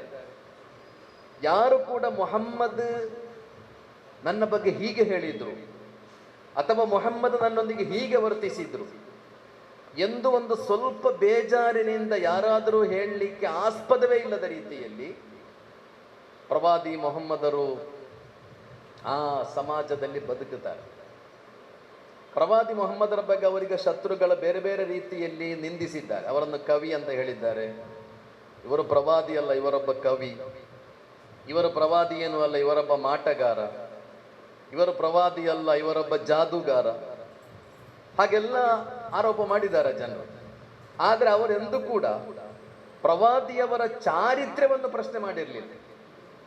ಪ್ರವಾದಿಯವರ ಸತ್ಯಸಂಧತೆ, ಪ್ರವಾದಿಯವರ ಪ್ರಾಮಾಣಿಕತೆ, ಅವರ ಬದುಕಿನ ಶ್ರೇಷ್ಠ ಚಾರಿತ್ರ್ಯ, ಇದರ ಬಗ್ಗೆ ಆ ಸಮಾಜದಲ್ಲಿ ಯಾರು ಪ್ರವಾದಿಯವರನ್ನು ಪ್ರಶ್ನಿಸಿರಲಿಲ್ಲ. ಅಂತಹ ನಿಷ್ಕಳಂಕವಾದ ಬದುಕದು, ಅಂತಹ ಪರಿಪೂರ್ಣವಾದ ಬದುಕು. ಪ್ರವಾದಿಯವರ ಬಗ್ಗೆ ಕುರಾನ್ ಹೇಳಿತ್ತು, ವ ಇನ್ನಕ ಲಅಲಾ ಖುಲುಕಿನ್ ಅಲೀಮನ್. ಪ್ರವಾದಿಯವರೇ, ನೀವು ಬಹಳ ಉನ್ನತ ಚಾರಿತ್ರ್ಯವಂತರು ಅಂತ ಪ್ರವಾದಿಯವರ ಬಗ್ಗೆ ದೇವ ಹೇಳು. ಇನ್ನಮ ಬುಇಸ್ತು ಲಿಉತಮ್ಮಿಮ ಮಕಾರಿಮಲ್ ಅಖ್ಲಾಕ್ ಅಂತ ಹೇಳಿದ್ರು ಪ್ರವಾದಿಯವರು. ನಾನು ಜಗತ್ತಿಗೆ ಬಂದಿರುವುದು ಚಾರಿತ್ರ್ಯದ ಪರಿಪೂರ್ಣತೆಯನ್ನು, ಸಚ್ಚಾರಿತ್ರ್ಯದ ಪರಿಪೂರ್ಣತೆಯನ್ನು ಈಗ ತೋರಿಸಿಕೊಡುವುದಕ್ಕಾಗಿ. ಪ್ರವಾದಿಯವರ ಬಳಿ ಬಂದೊಬ್ಬರು ಕೇಳ್ತಾರೆ, ಧರ್ಮ ಅಂದರೇನು ಅಂತ ಪ್ರಶ್ನೆ ಮಾಡಿದ್ರು. ಧರ್ಮ ಅಂದ್ರೇನು? ನಾವು ಧರ್ಮ ಅಂದ್ರೇನು ಎಂಬುದಕ್ಕೆ ಬೇರೆ ಬೇರೆ ರೀತಿಯಲ್ಲಿ ಉತ್ತರಲ್ಲೇ ಇರ್ಬೋದು ನಮ್ಮಲ್ಲಿ. ಪ್ರವಾದಿಯವರ ಬಳಿ ಬಂದೊಬ್ಬರು ಪ್ರಶ್ನಿಸ್ತಾರೆ, ಮದ್ದೀನು ಯಾ ರಸೂಲಲ್ಲ, ಪ್ರವಾದಿಯವರ ಧರ್ಮ ಅಂದ್ರೇನು? ಪ್ರವಾದಿಯವರು ಕೊಟ್ಟ ಉತ್ತರ ಖುಲುಕುಲ್ ಹುಸ್ನ, ಸಚ್ಚಾರಿತ್ರ್ಯವೇ ಧರ್ಮ. ಧರ್ಮ ಅಂದರೆ ಸಚ್ಚಾರಿತ್ರ್ಯ. ಧರ್ಮ ಅಂದರೆ ನೀವು ಒಳ್ಳೆಯ ವ್ಯಕ್ತಿಗಳಾಗುವುದು, ನಿಮ್ಮ ಬದುಕಿನಲ್ಲಿ ವ್ಯಾಲ್ಯೂಸ್ಗಳಿರುವುದು. ಧರ್ಮ ಅಂದರೆ ಸಚ್ಚಾರಿತ್ರ್ಯ ಅಂತ ಉತ್ತರ ಕೊಡ್ತಾರೆ ಪ್ರವಾದಿ ಮೊಹಮ್ಮದ್. ಅಂದರೆ ಪ್ರವಾದಿ ಮೊಹಮ್ಮದ್ ಸಲ್ಲಲ್ಲಾಹು ಅಲೈಹಿ ವಸಲ್ಲಂ ಜಗತ್ತಿಗೆ ಕೊಟ್ಟ ಸಂದೇಶ, ಅವರು ಜಗತ್ತಿಗೆ ಪರಿಚಯಿಸಿದ ಧರ್ಮ, ಅದು ಸಚ್ಚಾರಿತ್ರ್ಯ, ಪ್ರಾಮಾಣಿಕತೆ, ಸತ್ಯಸಂಧತೆ. ಬದುಕಿನಲ್ಲಿ ನಾವು ಮಾಡಬಹುದಾದ ಅತ್ಯಂತ ದೊಡ್ಡ ಸಾಧನೆ ಯಾವುದು? ನಾವು ತಲುಪಬಹುದಾದ ಅತ್ಯಂತ ಶ್ರೇಷ್ಠ ಮಟ್ಟ ಯಾವುದು? ಈ ಜಗತ್ತಿನಲ್ಲಿ ನಾವು ತಲುಪಬಹುದಾದ ಅತ್ಯಂತ ದೊಡ್ಡ ಸಾಧನೆ ಏನೆಂದರೆ ನೀವು ಒಳ್ಳೆಯ ಮನುಷ್ಯರಾಗುವುದು. ಅದಕ್ಕಿಂತ ದೊಡ್ಡ ಸಾಧನೆ ಇಲ್ಲ. ಒಳ್ಳೆಯ ಡಾಕ್ಟರ್ ಆಗುವುದಕ್ಕಿಂತ, ಒಳ್ಳೆಯ ಎಂಜಿನಿಯರ್ ಆಗುವುದಕ್ಕಿಂತ, ಒಳ್ಳೆಯ ಪತ್ರಕರ್ತ ಆಗುವುದಕ್ಕಿಂತ. ಸಚಿನ್ ತೆಂಡೂಲ್ಕರ್ ಅವರು ಕ್ರಿಕೆಟ್ಟಿಗೆ ವಿದಾಯ ಹೇಳುವಾಗ ಕೊನೆಯ ಮ್ಯಾಚಿನಲ್ಲಿ ಅವರಿಗೆ ಆ ಮ್ಯಾಚಿನೊಂದಿಗೆ ಅವರು ಕ್ರಿಕೆಟಿಗೆ ವಿದಾಯ ಹೇಳ್ತಾರೆ. ಅಲ್ಲಿ ಒಂದು ಸಣ್ಣ ಮೈದಾನದಲ್ಲಿ ಒಂದು ಸಣ್ಣ ಅಭಿನಂದನಾ ಸಭೆ ಮಾಡಿದರು ಸಚಿನ್ರಿಗೆ. ಸಚಿನ್ ತೆಂಡೂಲ್ಕರ್ ತನ್ನ ಕೊನೆಯ ವಿದಾಯ ಪಂದ್ಯದ ನಂತರ ಸಭೆಯಲ್ಲಿ ಹೇಳಿದ ಮಾತು, ಒಬ್ಬ ಕ್ರಿಕೆಟರ್, ಒಬ್ಬ ಯಶಸ್ವಿ ಕ್ರಿಕೆಟರ್ ಆಗುವುದಕ್ಕಿಂತ ಮುಖ್ಯ ಒಬ್ಬ ಒಳ್ಳೆಯ ಮನುಷ್ಯನಾಗುವುದು ಅಂತ. ಈ ಜಗತ್ತಿನಲ್ಲಿ ನಾವು ತಲುಪಬಹುದಾದ ಅತ್ಯಂತ ಶ್ರೇಷ್ಠ ಸ್ಥಾನ, ಅತ್ಯಂತ ದೊಡ್ಡ ಸಾಧನೆ ಯಾವುದು ಅಂತ ಕೇಳಿದರೆ, ನೀವು ಒಳ್ಳೆಯ ಡಾಕ್ಟರ್ ಆಗುವುದೋ, ಎಂಜಿನಿಯರ್ ಆಗುವುದೋ, ಪತ್ರಕರ್ತ ಆಗುವುದೋ, ಒಳ್ಳೆಯ ರಾಜಕಾರಣಿ ಆಗುವುದೋ, ಮಂತ್ರಿ ಆಗುವುದೋ, ಅದಕ್ಕಿಂತೆಲ್ಲ ದೊಡ್ಡ ಸಾಧನೆ ನೀವೊಬ್ಬ ಒಳ್ಳೆಯ ಮನುಷ್ಯರಾಗುವುದು. ಅದು ಬಹಳ ಮುಖ್ಯ. ಒಳ್ಳೆಯ ಮನುಷ್ಯನಾಗುವುದಷ್ಟು ಸುಲಭದ ಕೆಲಸ ಅಲ್ಲ. ಒಳ್ಳೆಯ ಮನುಷ್ಯನಾಗುವುದು ಬಹಳ ದೊಡ್ಡ ಸವಾಲಿನ ಕೆಲಸ, ಬಹಳ ಪರೀಕ್ಷೆ, ಅದು ಬಹಳ ದೊಡ್ಡ ಕಠಿಣ ಪರಿಸ್ಥಿತಿ ಅದು. ಆದ್ದರಿಂದ ಪ್ರವಾದಿ ಮೊಹಮ್ಮದರು ಜಗತ್ತಿಗೆ ಕಲಿಸಿಕೊಟ್ಟ ಪಾಠ, ನೀವು ಒಳ್ಳೆಯ ಮನುಷ್ಯರಾಗುವ ಪಾಠ, ಒಳ್ಳೆಯ ಮನುಷ್ಯರಾಗುವ. ನನ್ನ ಬಗ್ಗೆ ನನ್ನ ಮಕ್ಕಳು ಹೇಳು, ನನ್ನ ಅಪ್ಪ ಒಳ್ಳೆಯ ಅಪ್ಪ ಅಂತ ಹೇಳುವುದಾದರೆ ಅದಕ್ಕಿಂತ ದೊಡ್ಡ ಸರ್ಟಿಫಿಕೇಟ್ ಏನಿದೆ? ನನ್ನ ಮಕ್ಕಳು ಹೇಳು, ನನ್ನ ಅಪ್ಪ ಒಳ್ಳೆಯ ಅಪ್ಪ, ಆದರ್ಶ ಇರುವ ಅಪ್ಪ, ನೈತಿಕತೆ ಇರುವ ಅಪ್ಪ, ನನ್ನ ರೋಲ್ ಮಾಡೆಲ್ ನನ್ನ ಅಪ್ಪ ಅಂತ ನಿಮ್ಮ ಮಕ್ಕಳು ನಾಳೆ ಬಹಿರಂಗವಾಗಿ ಹೇಳುವುದಾದರೆ ಅದಕ್ಕಿಂತ ದೊಡ್ಡ ಘನತೆ, ಗೌರವ, ಸಮ್ಮಾನ ಜಗತ್ತಿನಲ್ಲಿ ಬೇರೆ ಯಾವುದೂ ಇಲ್ಲ. ನನ್ನ ನೆರೆಮನೆಯವ ನನ್ನ ಬಗ್ಗೆ, ಅವನ ಜಾತಿ, ಅವನ ಧರ್ಮ, ಅದು ಯಾವುದೇ ಇರಲಿ, ನನ್ನ ನೆರೆಮನೆಯವ, ಅವನ ಪಕ್ಷ, ಅವನ ಸಂಘಟನೆ, ಅವ ಕೈಯಲ್ಲಿ ಹಿಡಿದಿರುವ ರಾಜಕೀಯ ಪಕ್ಷದ ಧ್ವಜ, ಅದು ಯಾವುದೇ ಇರಲಿ, ಅದೆಲ್ಲ ಬದಿಗಿಟ್ಟು ನನ್ನ ನೆರೆಮನೆಯವ ನನ್ನ ಬಗ್ಗೆ ಹೇಳ್ತಾನೆ, ಈ ಮನುಷ್ಯ ಒಳ್ಳೆಯ ಮನುಷ್ಯ ಅಂತ ಹೇಳುವುದು. ನನ್ನ ನೆರೆಯಲ್ಲಿರುವ ಆತ ಅವ ಒಳ್ಳೆಯವ ಎಂದು ನಿಮ್ಮ ಬಗ್ಗೆ ನಿಮ್ಮ ನೆರೆಮನೆಯವ ಹೇಳುವುದಾದರೆ ಅದಕ್ಕಿಂತ ದೊಡ್ಡ ಸರ್ಟಿಫಿಕೇಟ್ ನಿಮಗೆ ಯಾವುದೂ ಇಲ್ಲ, ಅದಕ್ಕಿಂತ ದೊಡ್ಡ ಸಮ್ಮಾನ ಯಾವುದೂ ಇಲ್ಲ. ಪ್ರವಾದಿ ಮೊಹಮ್ಮದರು ಹೇಳಿದರು, ನಿಮಗೆ ಸ್ವರ್ಗ ಸಿಗಬೇಕಾದರೆ, ನಿಮಗೆ ದೇವನ ಬಳಿ ಮೋಕ್ಷ ಸಿಗಬೇಕಾದರೆ ನಿಮ್ಮ ನೆರೆಮನೆಯವ ಸರ್ಟಿಫಿಕೇಟ್ ಕೊಡಬೇಕು. ನನಗೆ ಅವನಿಂದ ಯಾವ ತೊಂದರೆಯೂ ಆಗಲಿಲ್ಲ ಎಂದು ನಿಮ್ಮ ನೆರೆಮನೆಯಲ್ಲಿ ಬದುಕುವ ಹಿಂದುವೋ ಮುಸ್ಲಿಮೋ ಕ್ರೈಸ್ತನೋ ಧರ್ಮ ಇಲ್ಲದವನೋ ಧರ್ಮ ಇರುವವನೋ ಯಾರೇ ಆಗಲಿ, ಮನೆಯಲ್ಲಿರುವವ ಸರ್ಟಿಫಿಕೇಟ್ ಕೊಡಬೇಕು, ಇವನಿಂದ ನನಗೆ ತೊಂದರೆ ಆಗಲಿಲ್ಲ, ಇವ ಒಳ್ಳೆಯವ ಎಂದು ನಿಮ್ಮ ನೆರೆಮನೆಯವನಿ ಒಪ್ಪುವ ತನಕ ನಿಮಗೆ ಮೋಕ್ಷ ಸಿಗುವುದಿಲ್ಲ ಅಂತ ಕಲಿಸಿಕೊಟ್ಟರು ಪ್ರವಾದಿಯವರು. ಆದ್ದರಿಂದ ಬದುಕಿನಲ್ಲಿ ನಾವೆಲ್ಲ ಮಾಡಬಹುದಾದ ಅತ್ಯಂತ ದೊಡ್ಡ ಸಾಧನೆ, ನಾವೆಲ್ಲ ಒಳ್ಳೆಯ ಮನುಷ್ಯರಾಗುವುದು. ಅದಕ್ಕಾಗಿ ಒಳ್ಳೆಯ ಮನುಷ್ಯರಾಗಲಿಕ್ಕೆ ಇರುವ ದಾರಿಗಳೇನು? ಒಳ್ಳೆಯ ಮನುಷ್ಯರಾಗಲಿಕ್ಕೆ ಇರುವ ದಾರಿಗಳು ಈ ಜಗತ್ತಿಗೆ ದಾರ್ಶನಿಕರು, ಪ್ರವಾದಿಗಳು, ಮಹಾಪುರುಷರು, ಸಾಧು ಸಂತರು ಅವರೆಲ್ಲ ಕಲಿಸಿಕೊಟ್ಟ ವ್ಯಾಲ್ಯೂಸ್ಗಳಿಂದ ಮಾತ್ರ ನಿಮಗೆ ಒಳ್ಳೆಯ ಮನುಷ್ಯರಾಗಲಿಕ್ಕೆ ಸಾಧ್ಯ. ಆ ವ್ಯಾಲ್ಯೂಸ್ಗಳಿಂದ ಮಾತ್ರ ನಿಮಗೆ ನೆಮ್ಮದಿಯಿಂದ ಮತ್ತು ಪ್ರೀತಿಯಿಂದ ಬದುಕಲಿಕ್ಕೆ ಸಾಧ್ಯ. ಇವತ್ತು ನಮ್ಮಲ್ಲಿ ಎಲ್ಲ ಸವಲತ್ತುಗಳು ಇವೆ, ಎಲ್ಲ ಸವಲತ್ತುಗಳು ಇದ್ದು ಕೂಡ ನಾವು ಏನೂ ಇಲ್ಲದವರ ಹಾಗೆ ಹತಾಶೆ, ನಿರಾಶೆ, ಭಯ, ಭ್ರಮೆ, ಟೆನ್ಷನ್, ಪ್ರೆಷರ್, 10 ರೋಗಗಳು. ರೋಗ ಇಲ್ಲದ ಯಾರೂ ಇಲ್ಲ, ಟ್ಯಾಬ್ಲೆಟ್ ಇಲ್ಲದ ಯಾರೂ ಇಲ್ಲ ಸಮಾಜದಲ್ಲಿ. ನಾವೆಲ್ಲ ಯಾಕೆ ಹೀಗೆ ಅಂತ ಕೇಳಿದ್ರೆ, ಇಷ್ಟೆಲ್ಲ ಸವಲತ್ತುಗಳಿರುವಾಗಲೂ ನಿಮಗೆ ಯಾಕೆ ಟೆನ್ಷನ್? ಇಷ್ಟೆಲ್ಲ ಸುಖ ಸವಲತ್ತುಗಳಿರುವಾಗಲೂ ನೀವು ಯಾಕೆ ನೆಮ್ಮದಿಯಿಂದ ಬದುಕುತ್ತಾ ಇಲ್ಲ? ಯಾಕೆ ಅಂತ ಕೇಳಿದ್ರೆ ಉತ್ತರ ಬಹಳ ಸ್ಪಷ್ಟ. ಬದುಕಿಗೆ ವ್ಯಾಲ್ಯೂಸ್ಗಳಿಲ್ಲ ಎಂಬುದೇ ಅದರ ಉತ್ತರ. ಪಾಶ್ಚಾತ್ಯ ಜಗತ್ತಿನಲ್ಲಿ ಇವತ್ತು ಅತ್ಯಂತ ದೊಡ್ಡ ಸವಾಲು ಡಿಪ್ರೆಷನ್ ಅಂತ ಹೇಳಲಾಗುತ್ತೆ. ಬೇರೆ ಬೇರೆ ಕಾಯಿಲೆಗಳಿಗಿಂತ, ಕ್ಯಾನ್ಸರ್ಗಿಂತ, ಹಾರ್ಟ್ ಅಟ್ಯಾಕ್ಗಿಂತ, ಬೇರೆ ಬೇರೆ ಕಾಯಿಲೆಗಳಿಗಿಂತ ದೊಡ್ಡ ಕಾಯಿಲೆ ಪಾಶ್ಚಾತ್ಯ ಜಗತ್ತಿನಲ್ಲಿ ಡಿಪ್ರೆಷನ್ ಅಂತ. 300 ಕೋಟಿಗಿಂತ ಹೆಚ್ಚು ಜನರು ಡಿಪ್ರೆಷನ್ನಿಂದ ಬಳಲ್ತಾ ಇದ್ದಾರೆ ಜಗತ್ತಿನಲ್ಲಿ. ಯಾಕೆ ಡಿಪ್ರೆಷನ್ ಅಂತ ಕೇಳಿದರೆ, ಸವಲತ್ತು ಇಲ್ಲದೆ ಇರುವುದೋ, ದುಡ್ಡಿಲ್ಲದೆ ಇರುವುದೋ, ಸುಖ ಇರುವುದಲ್ಲ, ಎಲ್ಲವೂ ಇದ್ದುಕೊಂಡು ಕೂಡ ಬದುಕಿನಲ್ಲಿ ವ್ಯಾಲ್ಯೂಸ್ಗಳಿಲ್ಲ. ಧಾರ್ಮಿಕತೆ, ನೈತಿಕತೆ, ವ್ಯಾಲ್ಯೂಸ್ ಇದೆಲ್ಲ ಕಳ್ಕೊಂಡಾಗ ಮನುಷ್ಯ ತಲುಪುವುದು ಡಿಪ್ರೆಷನ್ನ ಹಂತಕ್ಕೆ. ನಿರಾಶೆ, ಹತಾಶೆ, ಭಯ, ಭ್ರಮೆ, ಯಾರ್ಯಾರನ್ನೋ ದ್ವೇಷಿಸುವುದು. ನಮ್ಮ ಪರಿಸ್ಥಿತಿ ಏನೆಂದರೆ, ನನ್ನ ಧರ್ಮನಿಷ್ಠೆಯನ್ನು ನಾನು ಸಾಬೀತುಪಡಿಸಬೇಕಾದರೆ ಇನ್ನೊಂದು ಧರ್ಮವನ್ನು ಹೀಯಾಳಿಸಬೇಕು. ಇನ್ನೊಂದು ಧರ್ಮವನ್ನು ಹೀಯಾಳಿಸಿ, ಇನ್ನೊಂದು ಧರ್ಮವನ್ನು ನಿಂದಿಸಿ, ಇನ್ನೊಂದು ಧರ್ಮದ ಮೇಲೆ ಆರೋಪ ಹೊರಿಸಿ ನಾನು ನನ್ನ ಧರ್ಮವನ್ನು ಸೇಫ್ ಮಾಡುವುದಾದರೆ ನೀವು ಧರ್ಮಕ್ಕೆ ಮಾಡುವ ಅತಿ ದೊಡ್ಡ ಅಪಚಾರ ಅದು. ನನ್ನ ಧರ್ಮನಿಷ್ಠೆಯನ್ನು ನಾನು ಸಾಬೀತುಪಡಿಸಬೇಕಾದದ್ದು ನನ್ನ ಧರ್ಮವನ್ನು ಪಾಲಿಸುವ ಮೂಲಕ, ನನ್ನ ಧರ್ಮವನ್ನು ಜನರಿಗೆ ತಿಳಿಸುವ ಮೂಲಕ, ಅಲ್ಲದೆ ಬೇರೊಬ್ಬರನ್ನು ದ್ವೇಷಿಸಿ ನೀವು ನಿಮ್ಮ ಧರ್ಮವನ್ನು ಕಾಪಾಡುವುದಂದ್ರೇನು? ಬೇರೊಬ್ಬರೊಂದಿಗೆ ಹಗೆತನ ಸಾಧಿಸಿ, ಬೇರೊಂದು ಧರ್ಮವನ್ನು ನಿಂದಿಸಿ ನೀವು ನಿಮ್ಮ ಧರ್ಮದ ರಕ್ಷಣೆ ಮಾಡುವುದಂದರೆ, ನಿಮ್ಮ ಧರ್ಮ ನಿಷ್ಠೆಯನ್ನು ಸಾಬೀತುಪಡಿಸುವುದಂದರೆ, ಅದು ಈ ಜಗತ್ತಿನಲ್ಲಿ ನಡೆಯುವ ಅತಿ ದೊಡ್ಡ ದುರಂತ. ನಾವು ಮಹಾಪುರುಷರುಗಳನ್ನೆಲ್ಲ ಹೆಚ್ಚು ತಿಳಿಯುವ, ಅವರ ಬಗ್ಗೆ ಕಲಿಯುವ, ಅವರ ವ್ಯಾಲ್ಯೂಸ್ಗಳ ಬಗ್ಗೆ ತಿಳಿಯುವ, ಅದನ್ನು ಒಂದು ಹೊಸ ತಲೆಮಾರಿಗೆ ತಿಳಿಸುವ ದೊಡ್ಡ ಕೆಲಸ ನಾವು ಮಾಡಬೇಕು. ಕಮ್ಯುನಿಕೇಷನ್ನ ಯುಗ ಅಂತ ಹೇಳಲಾಗ್ತದೆ. ನಮ್ಮದು ಕಮ್ಯುನಿಕೇಷನ್ ಬಹಳಷ್ಟು ಬೆಳೆದಿದೆ, ಇಡೀ ಜಗತ್ತೇ ನಮ್ಮ ಕೈಯಲ್ಲಿದೆ ಅಲ್ಲ. ಈಗ ಕಮಲಾ ಹ್ಯಾರಿಸ್ ಏನು ಸ್ಪೀಚ್ ಮಾಡಿದ್ರು ಅಂತ ಈಗ ನಮಗೆ ಗೊತ್ತಾಗ್ತದೆ. ಟ್ರಂಪ್ ಏನು ಹೇಳಿದ್ರು ಅಂತ ಈಗ ಹೇಳಿದ್ದು ಈಗ ಗೊತ್ತಾಗ್ತದೆ ನನಗೆ. ಅಷ್ಟು ಕಮ್ಯುನಿಕೇಷನ್ ಬೆಳೆದಿರುವ ಕಾಲದಲ್ಲಿ ನಮ್ಮ ಜೊತೆಗೆ ಬದುಕುವವರನ್ನು, ಜನರ ಧರ್ಮ, ಅವರ ನಂಬಿಕೆ, ಅವರ ಆಚಾರ ವಿಚಾರ, ಮನುಷ್ಯರನ್ನು ತಿಳಿಲಿಕ್ಕೆ ನಾವು ಇಷ್ಟೆಲ್ಲ ಕಮ್ಯುನಿಕೇಷನ್ ಇದ್ದುಕೊಂಡು ಕೂಡ ನಮ್ಮ ಜೊತೆ ಬದುಕುವವರನ್ನು ನಮಗೆ ತಿಳಿಲಿಕ್ಕೆ ಸಾಧ್ಯ ಆಗ್ತಾ ಇಲ್ಲ ಅಂದರೆ, ನಮ್ಮ ಜೊತೆಯಲ್ಲಿರುವವರನ್ನು ಅರ್ಥ ಮಾಡಲಿಕ್ಕೆ ನಮಗೆ ಸಾಧ್ಯ ಆಗಲಿಲ್ಲ ಅಂದರೆ, ನಮ್ಮ ಜೊತೆಯಲ್ಲೇ ಬದುಕುವವರ ಧರ್ಮ, ಅವರ ನಂಬಿಕೆ, ಅವರ ಹಬ್ಬ, ಆ ಹಬ್ಬದ ಸಂದೇಶ, ಅವರ ಧಾರ್ಮಿಕ ಗ್ರಂಥ,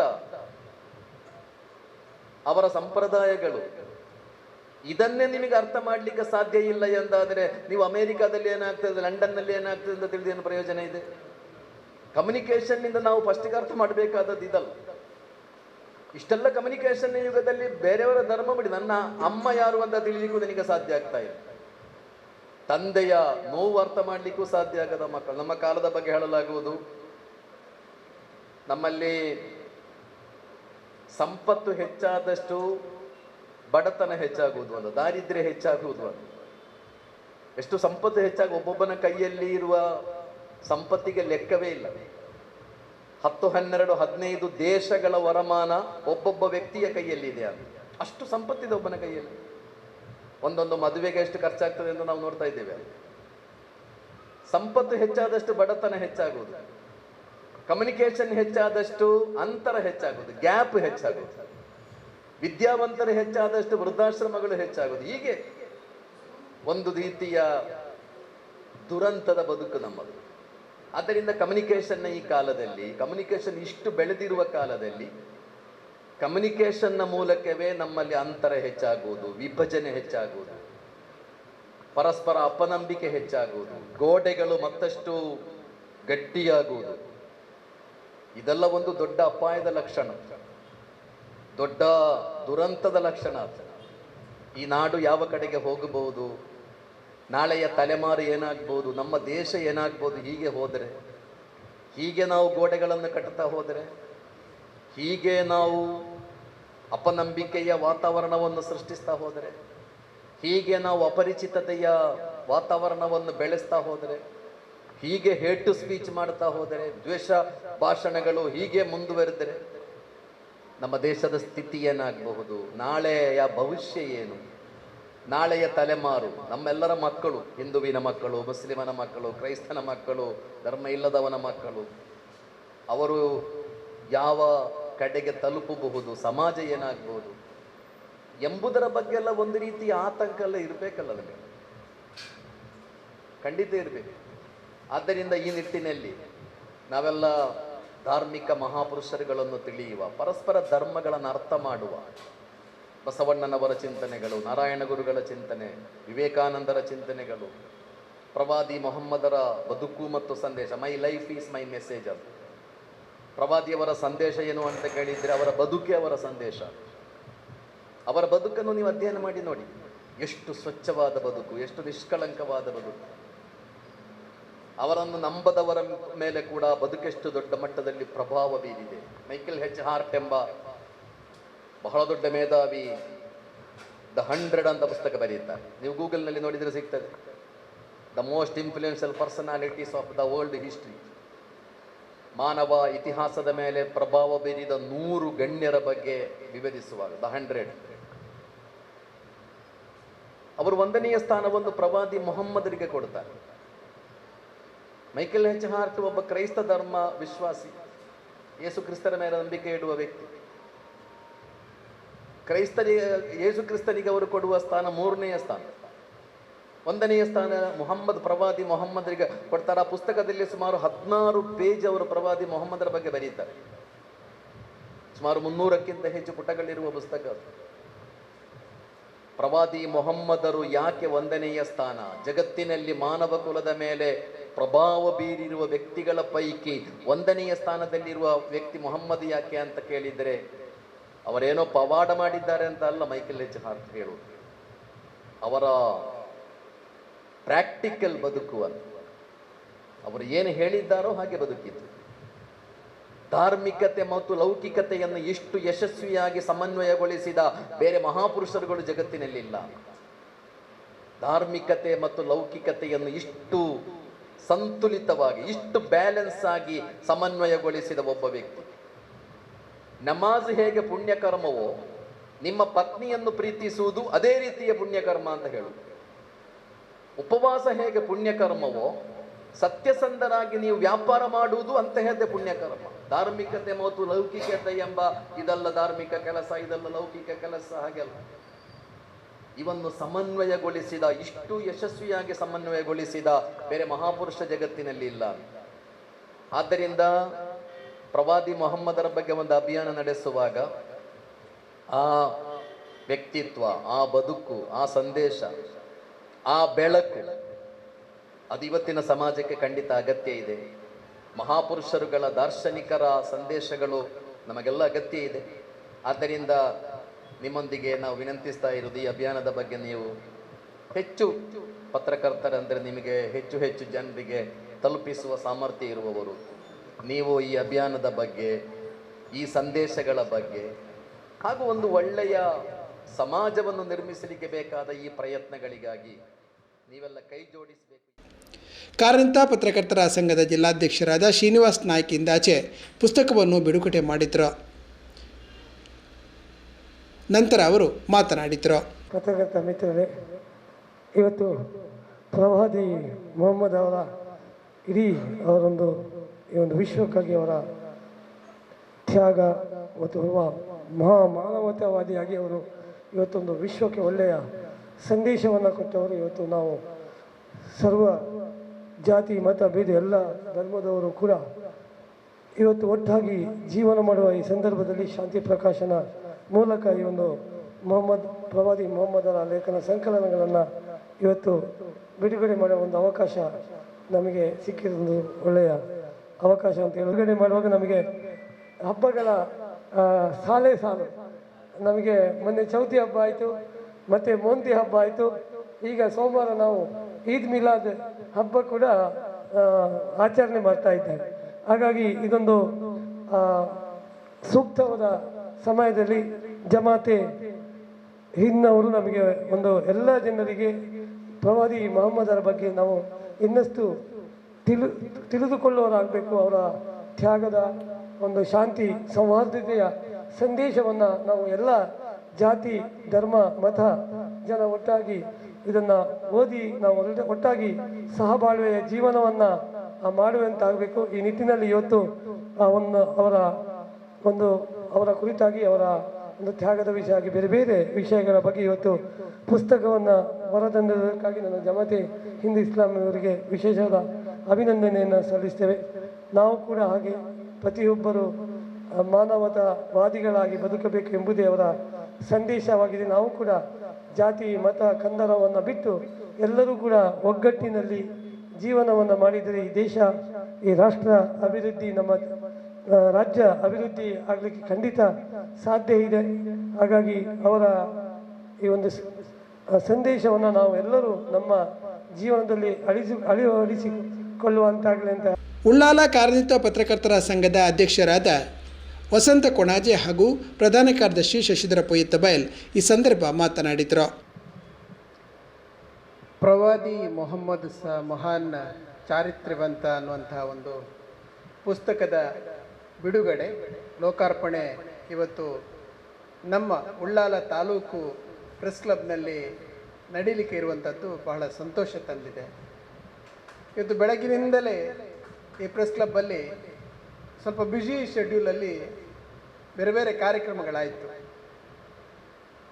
ಇವತ್ತು ಬೆಳಗ್ಗೆ ಮೊದಲ ಪತ್ರಿಕಾಗೋಷ್ಠಿ ನಡೆದಿರುವಂಥದ್ದು ನಮ್ಮ ಉಳ್ಳಾಲ ಸೈಯದ್ ಮದನಿ ದರ್ಗಾದ ವತಿಯಿಂದ ಬಹಳ ಒಂದು ಉತ್ತಮ ಸಂದೇಶದ ಪತ್ರಿಕಾಗೋಷ್ಠಿಯನ್ನು ಅವರು ಇವತ್ತು ನಡೆಸಿಕೊಟ್ರು. ನಾವು ಗ್ರಹಿಸಿದ್ದೆವು ಏನೋ ಒಂದು ನಾಡಿದ್ದು ಕಾರ್ಯಕ್ರಮ ಆಗಲಿಕ್ಕುಂಟು, ಎಲ್ಲರೂ ಬರಬೇಕು, ಭಾಳ ದೊಡ್ಡ ರ್ಯಾಲಿ ಆಗಲಿಕ್ಕುಂಟು ಅಂತೆಲ್ಲ ಹೇಳಲಿಕ್ಕೆ ಅವರು ಪತ್ರಿಕಾಗೋಷ್ಠಿಯನ್ನು ನಡೆಸ್ತಾರೆ ನಮ್ಮ ಪ್ರೆಸ್ ಕ್ಲಬ್ಬಲ್ಲಿ ಅಂತ ಗ್ರಹಿಸಿದ್ದೆವು. ಆದರೆ ಭಾಳ ಡೀಪಾಗಿತ್ತು ಆ ಪ್ರೆಸ್ ಮೀಟ್. ವಿಷಯ ಏನಂತ ಕೇಳಿದರೆ, ನಾವೆಲ್ಲ ಪತ್ರಕರ್ತರು ಬಹಳ ಗಲಿಬಿಲಿ ಆಗುವಂಥ ಕೆಲವೊಂದು ಪ್ರಮೇಯಗಳು ನಿರ್ಮಾಣ ಆಗುವಂಥದ್ದು ಈ ಹಬ್ಬಗಳಲ್ಲಿ. ನಮ್ಮ ಹಬ್ಬಗಳಲ್ಲಿ DJ ಹಬ್ಬರ ಆದರೆ ಈ ಒಂದು ಏನು ನಮ್ಮ ಮುಸ್ಲಿಂ ಬಾಂಧವರ ಹಬ್ಬದಲ್ಲಿ ನಾವು ಹಾರ್ನ್ಗಳ ಹಬ್ಬರವನ್ನು ಕೇಳ್ತೇವೆ. ಇಲ್ಲಿ ನಮಗೆ ಯಾವ ಹಬ್ಬ ಅಂತ ಒಮ್ಮೊಮ್ಮೆ ನೆನಪು ಬರುವುದಿಲ್ಲ. ಒಂದು ಅದು ಮಿಲಾದುನ್ ನಬಿಗೆ ಆಗುವುದಾ ಅಥವಾ ಈದ್ ಮಿಲಾದಿಗೆ ಆಗುವುದಾ ಅಥವಾ ಬಕ್ರೀದಿಗೆ ಆಗುವುದಾ ಅಂತ ಪ್ರತಿ ವರ್ಷ ನಮಗೆ ಕನ್ಫ್ಯೂಷನ್. ಅಂತೂ ಆ ಒಂದು ದಿನ ಬರ್ತದಲ್ಲ ಅಂತ ಕಾಯ್ತಾ ಇದ್ದೆವು. ಯಾಕೇಳಿದರೆ 10 ಗಂಟೆಯಿಂದ ಮಧ್ಯಾಹ್ನ 1:30 ತನಕ ಸುಮಾರು ನಾವು ಈಗ ಗುರುತಿಸುವುದು ದೇರ್ಲಕಟ್ಟೆಯಿಂದ ದರ್ಗದವರೆಗೆ ಅಂತೇಳಿ, ಅದು ಎಲ್ಲಿಂದ ಶುರುವಾಗ್ತದೆ ಅಂತ ಗೊತ್ತಾಗೋದಿಲ್ಲ. ಒಂದು ಬಹಳ ದೊಡ್ಡ ಕರ್ಕಶವಾದ ಹಾರ್ನ್ ಹಾಕಿಕೊಂಡು ಒಂದು ರೀತಿಯ ಒಂದು ಹಸಿರು ಫ್ಲಾಗ್ಗಳನ್ನು ಅದರ ಇದಕ್ಕೆ ಕಟ್ಟಿಕೊಂಡು, ಯಾವುದಕ್ಕೆ ಹೆಡ್ಲೈಟಿಗೆ ಕಟ್ಟಿಕೊಂಡು ಒಂದು ಮೆರವಣಿಗೆ ಆಗುವುದು ಒಂದು ಹಬ್ಬ ಅಂತ ನಾವು ಗ್ರಹಿಸುವುದು ಯಾವಾಗಲೂ. ಅದೇ ರೀತಿ ನಮ್ಮಲ್ಲೂ ಕೂಡ ಹಾಗೆ ನಮ್ಮ ಕೆಲವು ಹಬ್ಬದಲ್ಲಿ ಕೆಲವರ ನರ್ತನ, ಕೆಲವರ DJ ಅಂಥದ್ದೆಲ್ಲ ನಾವು ಇದನ್ನು ಹಬ್ಬ ಅಂತ ಗುರುತಿಸುವಂಥ ಕಾಲ ಒಂದಿತ್ತು. ಆದರೆ ಇವತ್ತು ಅದಕ್ಕೆ ವ್ಯತಿರಿಕ್ತವಾಗಿ ಸೈಯದ್ ಮದನಿ ದರ್ಗಾದ ಅಧ್ಯಕ್ಷರು ಮಾಡಿದಂಥ ಪತ್ರಿಕಾಗೋಷ್ಠಿಯಲ್ಲಿದ್ದದ್ದು ನಮ್ಮ ಈ ಸಲದ ಏನು ಮಿಲಾದುನ್ ನಬಿ ಆಚರಣೆ ಇದೆ ಅದರಲ್ಲಿ ರ್ಯಾಲಿ ಇಲ್ಲ. ಅಂದರೆ ರ್ಯಾಲಿ ಅಂದರೆ ಈ ರೀತಿಯ ಬೈಕ್ ರ್ಯಾಲಿಗಳೆಲ್ಲ ಇರುವುದಿಲ್ಲ. ಕರ್ಕಶವಾದಂಥ ಹಾರ್ನ್ ಆಗಲಿಕ್ಕೆ ನಾವು ಬಿಡೋದಿಲ್ಲ, ಹೆಲ್ಮೆಟ್ ಹಾಕದೆ ಪ್ರಯಾಣ ಮಾಡುವಂಥದ್ದಕ್ಕೆಲ್ಲ ನಿಷೇಧ ಮಾಡಿದ್ದೇವೆ. ಇಂಥದ್ದನ್ನು ಬಹುಶಃ ಸರ್ಕಾರದ ನಿರ್ಬಂಧ ಕೂಡ ಈ ಸಲ ಇರ್ಬೋದು, ಯಾಕೆಂದರೆ ಬೇರೆ ಬೇರೆ ಕಡೆ ಅಂಥ ಒಂದು ಘಟನೆಗಳು ಮೊನ್ನೆಯಿಂದ ಆಗಿರುವುದರಿಂದ, ಅಹಿತಕರ ಘಟನೆಗಳು ಆಗಿರುವುದರಿಂದ ಇನ್ನು ಮುಂದಕ್ಕೆ ನಮ್ಮ ಹಬ್ಬಗಳ ಆಚರಣೆಯಲ್ಲಿ ಹೆಚ್ಚು ಶಾಂತಿಯತ್ತ ಗಮನ ಕೊಡುವುದು ಮತ್ತು ಹಬ್ಬಗಳ ಆಚರಣೆ ಅದು ಹೃದಯದ ಬಾಂಧವ್ಯಗಳಾಗುವಂತಹ ಘಟನೆಗಳನ್ನು ಮಾಡಿಕೊಂಡು ಹೋಗುವುದು ಕೂಡ ಸರ್ಕಾರದ ಉದ್ದೇಶಗಳಿರ್ಬೋದು, ಅದಕ್ಕೆ ಕೆಲವು ನಿರ್ದೇಶನಗಳು ಕೂಡ ಬಂದಿರ್ಬೋದು. ಏನೇ ಆದರೂ ಅಂತಹ ಹಬ್ಬಗಳನ್ನು ಆಚರಿಸುವುದು ಮುಂದಿನ ದಿನಗಳಲ್ಲಿ ನಮ್ಮ ಬದುಕಾಗಲಿ ಅನ್ನೋದನ್ನು ಇವತ್ತಿನ ಬೆಳಗಿನ ಪ್ರೆಸ್ ಮೀಟಲ್ಲಿ ಅವರು ಬಿಂಬಿಸಿದರು. ಎರಡನೇ ಕಾರ್ಯಕ್ರಮದಲ್ಲಿ ನಾವು 2 ಮಕ್ಕಳನ್ನು ಗೌರವಿಸಿದೆವು. ನಾವು ಹೆಚ್ಚಾಗಿ ಈ ಪ್ರೆಸ್ ಕ್ಲಬ್ಗಳೆಲ್ಲ ಮಕ್ಕಳನ್ನು ಗೌರವಿಸುವುದು ನವೆಂಬರ್ ತಿಂಗಳಲ್ಲಿ ಮಕ್ಕಳ ದಿನಾಚರಣೆ ಸಂದರ್ಭ. ಇವತ್ತು 2 ಮಕ್ಕಳು ಬಂದಿದ್ದರು. ನಿಜವಾಗಿ ಅವರು ಸಾಧಕರು. ಒಬ್ಬರು ತನ್ವಿ ಎನ್ನುವ ಒಂದು ಹುಡುಗಿ, ಅವರು ಇದರಲ್ಲಿ ಡ್ರಾಪ್ ಮಾಡಿಕೊಂಡು, ಒಂದು ಸಲ ಡ್ರಾಪ್ ಮಾಡಿಕೊಂಡು ಅವರ ಎಜುಕೇಷನಲ್ಲಿ ಸೆಕೆಂಡ್ ಟೈಮ್ ನೀಟ್ ಬರೆದು ಅವರು ಮೊದಲ ಕೌನ್ಸಿಲಿಂಗಲ್ಲೇ KMCಯಲ್ಲಿ MBBS ಸೀಟು ಪಡೆಯುವಷ್ಟು ದೊಡ್ಡ ಸಾಧನೆ ಮಾಡಿದಂಥ ಹುಡುಗಿ, ಒಂದು ಮೇಸ್ತ್ರಿಯ ಮಗಳು, ಅವರನ್ನು ಗೌರವಿಸಿದ್ದು ಪ್ರೆಸ್ ಕ್ಲಬ್ಬಲ್ಲಿ. ಎರಡನೆಯದಾಗಿ ಒಬ್ಬ ಚಿಕ್ಕ ಹುಡುಗ, ಅವನು ಕಾರ್ಮೆಲ್ ವಿದ್ಯಾರ್ಥಿ, ನಮ್ಮ ನಿತ್ಯಾಧಾರ ನಗರದವ. ಅವರು 21 ಡೈವ್ ತೆಗೆದು, ನಮಗೆ ಒಂದು ಡೈವ್ ನೀರಲ್ಲಿ ತೆಗೆಯುವುದು ಅಂದರೆ 2 ನಿಮಿಷ ನೀರಲ್ಲಿ ಮುಳುಗುವುದಂದರೆ ದೊಡ್ಡ ಸಾಹಸ. 26 ಡೈವ್ ತೆಗೆದು ಅವರು ಮೊನ್ನೆ ಗ್ಲೋಬಲ್ ರೆಕಾರ್ಡ್ ಮಾಡಿದ್ದಾರೆ. ಅವರನ್ನೊಂದು ಕೂಡ ಗೌರವಿಸಿದರು. 2 ಗೌರವ ಕೂಡ ನಮಗೆ ಸಂತೋಷ ತಂದಿದೆ. ಅದೇ ರೀತಿಯಲ್ಲಿ ಅದನ್ನು ಮೀರಿಸಿಕೊಂಡು ನಮಗೆ ಬಹಳ ಸಂತೋಷ ಇತ್ತು. ಮೊಹಮ್ಮದ್ ಕುಂಜಿ ಸರ್ ಸ್ವಲ್ಪ ಮುಂದೆ ಬರ್ತಾ ಇದ್ರೆ ಆ ಮಕ್ಕಳ ಜೊತೆಗೆ ಅವರದೊಂದು ಫೋಟೋ ತೆಗಿಬೋದಿತ್ತು ಅಂತೇಳಿ ಅವರು ಸ್ವಲ್ಪ ಮಕ್ಕಳು ಬೇಗ ಹೋಗಿಬಿಟ್ರು. ಅಂತಹ ಒಂದು ಕಾರ್ಯಕ್ರಮ ಇವತ್ತು ಪ್ರವಾದಿಯವರ ಹೆಸರಲ್ಲಿ ನಮಗೆ ಬಹಳ ಹೆಮ್ಮೆ. ನಾವು ಏನೋ ಎಲ್ಲ ಗ್ರಹಿಸುವುದು ಕೆಲವರೆಲ್ಲ ಹೇಳುವಾಗ, ಬಟ್ ಮೊಹಮ್ಮದ್ ಕುಂಜಿ ಸರ್ ಅವರ ಪ್ರವಚನವನ್ನು ಕೇಳುವಾಗ ಸಾಧಾರಣ ಇಸ್ಮಾಯಿಲ್ ಶಾಫಿಯವರ ಕಾಲದಿಂದ, ಅಂದರೆ ಸಲಫಿ ಕಾರ್ಯಕ್ರಮಕ್ಕೆ ನಾನು ಹೋಗ್ತಾ ಇದ್ದೆ, ಜಮಾತೆ ಕಾರ್ಯಕ್ರಮಗಳಿಗೆ ಬರ್ತಾ ಇದ್ದೆ, ದರ್ಗಕ್ಕೆ ಹೋಗ್ತಾ ಇದ್ದೆ. ಎಲ್ಲ ಕಾರ್ಯಕ್ರಮಗಳ ಮಧ್ಯೆ ನನಗೆ ಭಯಂಕರ ಕುತೂಹಲ ಆಗೋದು. ಫುಲ್ಲು ರಶ್ ಇರ್ತದೆ ಆ ದರ್ಗದಲ್ಲಿ ಅಲ್ಲ, ಮಸೀದಿಯಲ್ಲಿ ರಶ್ ಇರ್ತದೆ. ಅವರು ಎಲ್ಲಿ ಇರ್ತಾರೆ ಅಂತ ನಾನು 20 ವರ್ಷದಿಂದ ಕಾಯುವುದು. ಅಂದರೆ ಅದನ್ನು ರೆಕಾರ್ಡ್ ಮಾಡಬೇಕು. ಒಂದು ಚಿಕ್ಕ ಕ್ಯಾಮರಾ ಇತ್ತು ನನ್ನ ಹತ್ರ, ಅದರಲ್ಲಿ ಆಡಿಯೋ ಎಲ್ಲ ಹೇಳ್ತಾ ಇರಲಿಲ್ಲ. ಕಷ್ಟಪಟ್ಟು ಆ ಜನರ ಮಧ್ಯೆ ನುಸುಳಿಕೊಂಡು ಅವರೆಲ್ಲ ಹೇಳ್ತಾ ಇದ್ರು, ನಾವು ನಮಾಜ್ ಎಲ್ಲ ಮಾಡುವಾಗ ಅಲ್ಲೆಲ್ಲ ಬರಬಾರ್ದು ಅಂತ. ಆದರೂ ರಿಕ್ವೆಸ್ಟ್ ಮಾಡಿ ಈ ಸರಿದ್ದೊಂದು ಭಾಷಣವನ್ನು ನಾನು ಆವಾಗಲೇ ರೆಕಾರ್ಡ್ ಮಾಡಿಕೊಂಡು ಹೋಗ್ತಾ ಇದ್ದೆ. ಆಗ ಮೊಹಮ್ಮದ್ ಕುಂಜಿ ಸರ್ ಅಂತ ಕೂಡ ಗೊತ್ತಿರಲಿಲ್ಲ ನನಗೆ. ಆಮೇಲೆ ನನಗೆ ಆಸಕ್ತಿ ಬಂತು. ಇಲ್ಲಿ ಇವರು ಸದ್ಭಾವನ ವೇದಿಕೆ ಮಾಡಿದರು. ಪ್ರಸಾದರ ಈ ಕಲ್ಲಿಮಾರೆಲ್ಲ ಸೇರಿಕೊಂಡು ಇಂಥ ಕಾರ್ಯಕ್ರಮಗಳನ್ನು ಮಾಡೋದಾದರೆ, ಅಂದರೆ ಅವರು ಒಬ್ಬ ಹಿಂದೂ ಧಾರ್ಮಿಕ ಮುಖಂಡ, ಸಾಧ್ಯವೋ ಇಂಥದ್ದೆಲ್ಲ ಅವರೊಟ್ಟಿಗೆ ಸೇರಿಕೊಳ್ಳಿಕ್ಕೆ ಅಂತ ಹೇಳುವಾಗ ಅವರ ಯೋಚನೆಗಳು ಹಾಗಿದೆ ಅಂತ ಗೊತ್ತಾಯಿತು. ಆಮೇಲೆ ಸನ್ಮಾರ್ಗ ಚಾನಲನ್ನು ನಾವು ನೋಡ್ತೇವೆ, ಹಾಗೆ ಪ್ರಸ್ತುತವನ್ನು ನೋಡ್ತೇವೆ, ಪುಸ್ತಕ, ಇದನ್ನೆಲ್ಲ ನೋಡುವಾಗ ಅವರ ಒಳಗಿರುವಂತಹ ಭಾವಗಳು ಏನು. ನಾವೆಲ್ಲ ಭಾಷಣ ಮಾಡೋದು ಒಂದೊಂದು ಸಲ ನಾಟಕ ಹಾಕಾಗಿರ್ತದೆ. ಅಲ್ಲ, ಅವರು ಏನು ಈಗ ಪ್ರವಾದಿಯವರು ಏನನ್ನು ಹೇಳಿದ್ದಾರೋ ಅದನ್ನೇ ಮಾಡಿದ್ದಾರೆ ಅನ್ನುವಂಥ ಮಾತನ್ನು ಹೇಳಿದರು. ಅದನ್ನೇ ನಮ್ಮ ಮೊಹಮ್ಮದ್ ಕುಂಜಿ ಸರ್ ಅವರ ತಂಡ ಕೂಡ ಮಾಡ್ತಾ ಇದೆ ಅಂತ ಹೇಳಲಿಕ್ಕೆ ನನಗೆ ತುಂಬ ಸಂತೋಷ ಆಗ್ತಾ ಇದೆ. ಇವತ್ತು ಈ ಒಂದು ಏನು ಪುಸ್ತಕ ಬಿಡುಗಡೆ ಕಾರ್ಯಕ್ರಮ ಆಗ್ತದೆ, ಆ ಪುಸ್ತಕಕ್ಕೆ ಒಳಗಿರುವಂತಹ ವಿಚಾರಗಳೆಲ್ಲವೂ ಜನರ ಮನಸ್ಸನ್ನು ಮುಟ್ಟಲಿ ಮತ್ತು ಅದು ಹೃದಯವನ್ನು ಬೆಸೆಯುವಂತಹ ಕಾರ್ಯಕ್ರಮ ಆಗಲಿ ಅಂತೇಳಿ ಆಶಿಸ್ತಾ, ನಮ್ಮ ಪ್ರೆಸ್ ಕ್ಲಬ್ ಆಗಿ 1 ವರ್ಷ ಆಯಿತು. ಈ ಒಂದು ಪ್ರೆಸ್ ಕ್ಲಬ್ಬಲ್ಲಿ ಇಂತಹ ಒಂದು ಕಾರ್ಯಕ್ರಮ ಆಗ್ತಾ ಇರುವುದು ಮೊದಲು, ಇನ್ನು ಇಂತಹ 100 ಕಾರ್ಯಕ್ರಮಗಳಾಗಲಿ ಅಂತ ಆಶಿಸ್ತಾ, ಜಮಾತೆ ಇಸ್ಲಾಮಿ ಹಿಂದ್ ಉಳ್ಳಾಲ ಇದರ ಎಲ್ಲ ಪತ್ರಕರ್ತರಿಗೆ ಮತ್ತು ಸದಸ್ಯರಿಗೆ ಉಳ್ಳಾಲ ಪ್ರೆಸ್ ಕ್ಲಬ್ನ ವತಿಯಿಂದ ನನ್ನ ಅಭಿನಂದನೆಗಳು. ಪ್ರವಾದಿ ಮೊಹಮ್ಮದ್ ರವರ ಮಹಾನ್ ಚಾರಿತ್ರ್ಯವಂತ, ಅಂದರೆ ಈಗಾಗಲೇ ಹೇಳಿದರು ಕಾರ್ಯಕ್ರಮದಲ್ಲಿ ಮೊಹಮ್ಮದ್ ಕುಂಜಿ ಅವರು ಹೇಳಿದರು, ಬೇರೆ ಬೇರೆ ಅಂದರೆ ಧರ್ಮದವರಲ್ಲದವರು ಪ್ರವಾದಿಯನ್ನು ಅರಿತುಕೊಂಡು ಅವರ ಲೇಖನಗಳ ಒಂದು ಇದನ್ನು ಜನರಿಗೆ ತಿಳಿಸುವ ಕಾರ್ಯ. ಅದರಲ್ಲಿಯೂ ಹೆಚ್ಚಾಗಿ ಮುಸ್ಲಿಂ ಬಾಂಧವರಲ್ಲಿ ಇಂಥ ಕಾರ್ಯಕ್ರಮ ಆದಾಗ ಮುಸ್ಲಿಂ ಭಾಷೆಯಲ್ಲಿ ಹೆಚ್ಚಾಗಿರ್ತದೆ ಪ್ರವಾದಿ. ಆದರೆ ಜಮಾತೆ ಇಸ್ಲಾಮಿ ಅದನ್ನು ಸ್ವಲ್ಪ ಮೀರಿಕೊಂಡು ಕನ್ನಡದಲ್ಲಿ ಕಾರ್ಯಕ್ರಮಗಳನ್ನು ಮಾಡಿ ಜನರಿಗೆ ಒಂದು ಮಾಹಿತಿ ಮತ್ತು ಜನರಿಗೆ ಅರಿವನ್ನು ಮೂಡಿಸುವ ಒಂದು ಕಾರ್ಯಕ್ರಮವನ್ನು ಮಾಡ್ತಿರೋದು ಮಸೀದಿ. ಹೌದು, ಕನ್ನಡದಲ್ಲಿ ಮಾಡೋದು ಅದೊಂದು ಉತ್ತಮ ಕಾರ್ಯ. ಹೌದು, ನಮಾಜೆಲ್ಲ ಇಟ್ಕೊಂಡು ಎಲ್ಲ ಕನ್ನಡದಲ್ಲಿ ಆಗ್ತಿರೋದೊಂದು ಉತ್ತಮ ಕಾರ್ಯ. ಅದರೊಂದಿಗೆ ಶಿಕ್ಷಣಕ್ಕೆ ಕೂಡ ಆದ್ಯತೆ ನೀಡ್ತಿದ್ದಾರೆ. ಶಿಕ್ಷಣ ಸಂಸ್ಥೆಗಳನ್ನು ಕೂಡ ಉತ್ತಮ ರೀತಿಯಲ್ಲಿ ನಡೆಸ್ಕೊಂಡು ಜನರಿಗೆ, ಅದರಲ್ಲೂ ಮಹಿಳಾ ಕಾಲೇಜುಗಳನ್ನು ಸ್ಥಾಪಿಸಿ ಅವರಿಗೆ ಶಿಕ್ಷಣ ನೀಡುವಂತಹ ಕಾರ್ಯವನ್ನು ಮಾಡ್ತಿದ್ದಾರೆ. ಉತ್ತಮ ಕಾರ್ಯ. ಅದರೊಂದಿಗೆ ಸಮಾಜಕ್ಕೆ ಮಾಹಿತಿಯನ್ನು ನೀಡುವ ಕಾರ್ಯ, ಸಮಾಜದಲ್ಲಿ ಸಾಮರಸ್ಯ ಮೂಡಿಸುವಂತಹ ಹಲವು ಕಾರ್ಯಕ್ರಮಗಳನ್ನು ನಾನು ಕಳೆದ ಕೆಲವು ವರ್ಷಗಳಿಂದ ನಾನು ನೋಡ್ತಾ ಇದ್ದೇನೆ. ನಮಗೆ ಪತ್ರಿಕೆಗೆ ಅವರು ಸುದ್ದಿ ಕಳಿಸ್ತಾರೆ, ನಾವು ಹಾಕ್ತಿರ್ತೇವೆ. ಕೆಲವೊಮ್ಮೆ ಬರುವುದಿಲ್ಲ, ಕೆಲವರು ಬರುತ್ತೆ. ಹಾಗೆ ಉತ್ತಮ ಕಾರ್ಯ. ಅಂದರೆ ಇಲ್ಲಿಗೆ ಈಗಿನ ಸಮಾಜದಲ್ಲಿ ಎಲ್ಲ ಧರ್ಮಕ್ಕೂ ಅವರವರ ಧರ್ಮದ ಅವರವರ ನಂಬಿಕೆಗಳಿರ್ತದೆ. ಆ ನಂಬಿಕೆಗಳೊಂದಿಗೆ ನಾವು ಇತರ ಧರ್ಮಗಳ ವಿಚಾರಗಳನ್ನು ಕೂಡ ಅರಿತರೆ ಅದು ತುಂಬ ಉಪಕಾರ, ಅಂದರೆ ಉತ್ತಮವಾಗಿರ್ತದೆ. ಅಂದರೆ ಮೊದಲು ಒಂದು 20 ವರ್ಷದಿಂದ 25 ವರ್ಷದ ಹಿಂದೆ ಒಂದು ಸಾಮರಸ್ಯ ಅಂದರೆ ಯಾರು ಯಾವ ಧರ್ಮ ಅಂತ ಗೊತ್ತಿರ್ತಿರ್ಲಿಲ್ಲ. ಅಂದರೆ ನಾವು ಸಣ್ಣದಿರುವಾಗ ಎಲ್ಲ ಧರ್ಮದವರ ಒಟ್ಟಿಗಾಗಿ ಎಲ್ಲ ಕಾರ್ಯಕ್ರಮಗಳಲ್ಲಿ ಪಾಲ್ಗೊಳ್ತಿದ್ದೆವು. ಅವರ ಮನೆಯಲ್ಲಿ ನನ್ನ ಊರಂತ ಎಣಿಸ್ಕೊಳ್ಳುವಾಗ ನನ್ನ ಕೊಣಾಜೆ ಅಂತ ಊರಲ್ಲಿ, ಗ್ರಾಮಚೌಡ ಅಂತ ಊರಲ್ಲಿ ಎಲ್ಲ ಧರ್ಮದವರು ಅವರ ಕಾರ್ಯಕ್ರಮ ಇರುವಾಗ ನಾವು ಅವರ ಮನೆಗೆ ಹೋಗೋದು, ಅವರ ಮನೆಯಲ್ಲಿ ಊಟ ಮಾಡ್ಕೊಂಡು ಬರುವುದು. ನಮ್ಮ ಜಾತ್ರೆ ಇದ್ರೆ ಅವರೆಲ್ಲ ಬರ್ತಾರೆ, ಅವರು ನಾವು ಕೂಡ್ಕೊಳ್ತೇವೆ. ಅದೇ ರೀತಿ ಅಲ್ಲಿ ನಮ್ಮಲ್ಲಿ ಒಂದು ಸಂತ ಚರ್ಚ್ ಇದೆ ಅವೆ ಮರಿಯ, ಅಲ್ಲಿ ಕೂಡ ಹಾಗೆ ಸಾಂತ್ ಮರಿ ಇರುವಾಗ ಎಲ್ಲ ಜಾತಿಯವರು ಎಲ್ಲ ಧರ್ಮದವರು ಕೂಡ್ಕೊಂಡು ಒಂದು ಕಾರ್ಯಕ್ರಮದಲ್ಲಿ ಪಾಲ್ಗೊಳ್ಳುವ ಒಂದು ಕಾರ್ಯ ಆಗ್ತಿತ್ತು. ಆದರೆ ನಂತರದ ದಿನಗಳಲ್ಲಿ ಸ್ವಲ್ಪ ಅಂದರೆ ಹೊಸ ವಿಚಾರಗಳು, ಹೊಸ ಕಾರ್ಯಗಳಿದ್ರಿಂದಾಗಿ ನಮ್ಮಲ್ಲಿ ಒಂದು ರೀತಿಯಲ್ಲಿ ಸಾಮರಸ್ಯ ಕೂಡ ಕಡಿಮೆ ಆಗ್ತಾ ಬಂತು. ಆದರೆ ಆ ಕಾರ್ಯವನ್ನು ಈಗ ಎಲ್ಲ ಧರ್ಮದವರು ಮಾಡಬೇಕು. ಈಗ ಜಮಾತೆ ಇಸ್ಲಾಮಿ ಯಾವ ರೀತಿ ಮಾಡ್ತಿದೆ ಅದೇ ರೀತಿ ಎಲ್ಲ ಧರ್ಮದವರು ಕೂಡ ಎಲ್ಲ ಧರ್ಮದವರನ್ನು ಸೇರಿಸಿಕೊಂಡು ಈಗ ದೀಪಾವಳಿ ಉತ್ಸವ ಆಗಲಿ ಅಥವಾ ಸೌಹಾರ್ದ ಇದು ಮಾಡ್ತಿದ್ದಾರೆ ಕಾರ್ಯಕ್ರಮವನ್ನು. ಎಲ್ಲ ಹಿಂದೂ ಮುಖಂಡರನ್ನು, ಕ್ರಿಸ್ತ ಮುಖಂಡರನ್ನು ಮತ್ತು ಮುಸ್ಲಿಂ ಮುಖಂಡರನ್ನು ಸೇರಿಸಿಕೊಂಡು ಇಂತಹ ಕಾರ್ಯಕ್ರಮಗಳು ತುಂಬ ಆದರೆ ನಮ್ಮಲ್ಲಿ ಪುನಃ ಅಂದರೆ ಸಾಮರಸ್ಯ ಇಲ್ಲ ಅಂತ ಇಲ್ಲ, ನಮ್ಮಲ್ಲಿ ಸಾಮರಸ್ಯ ಇದೆ.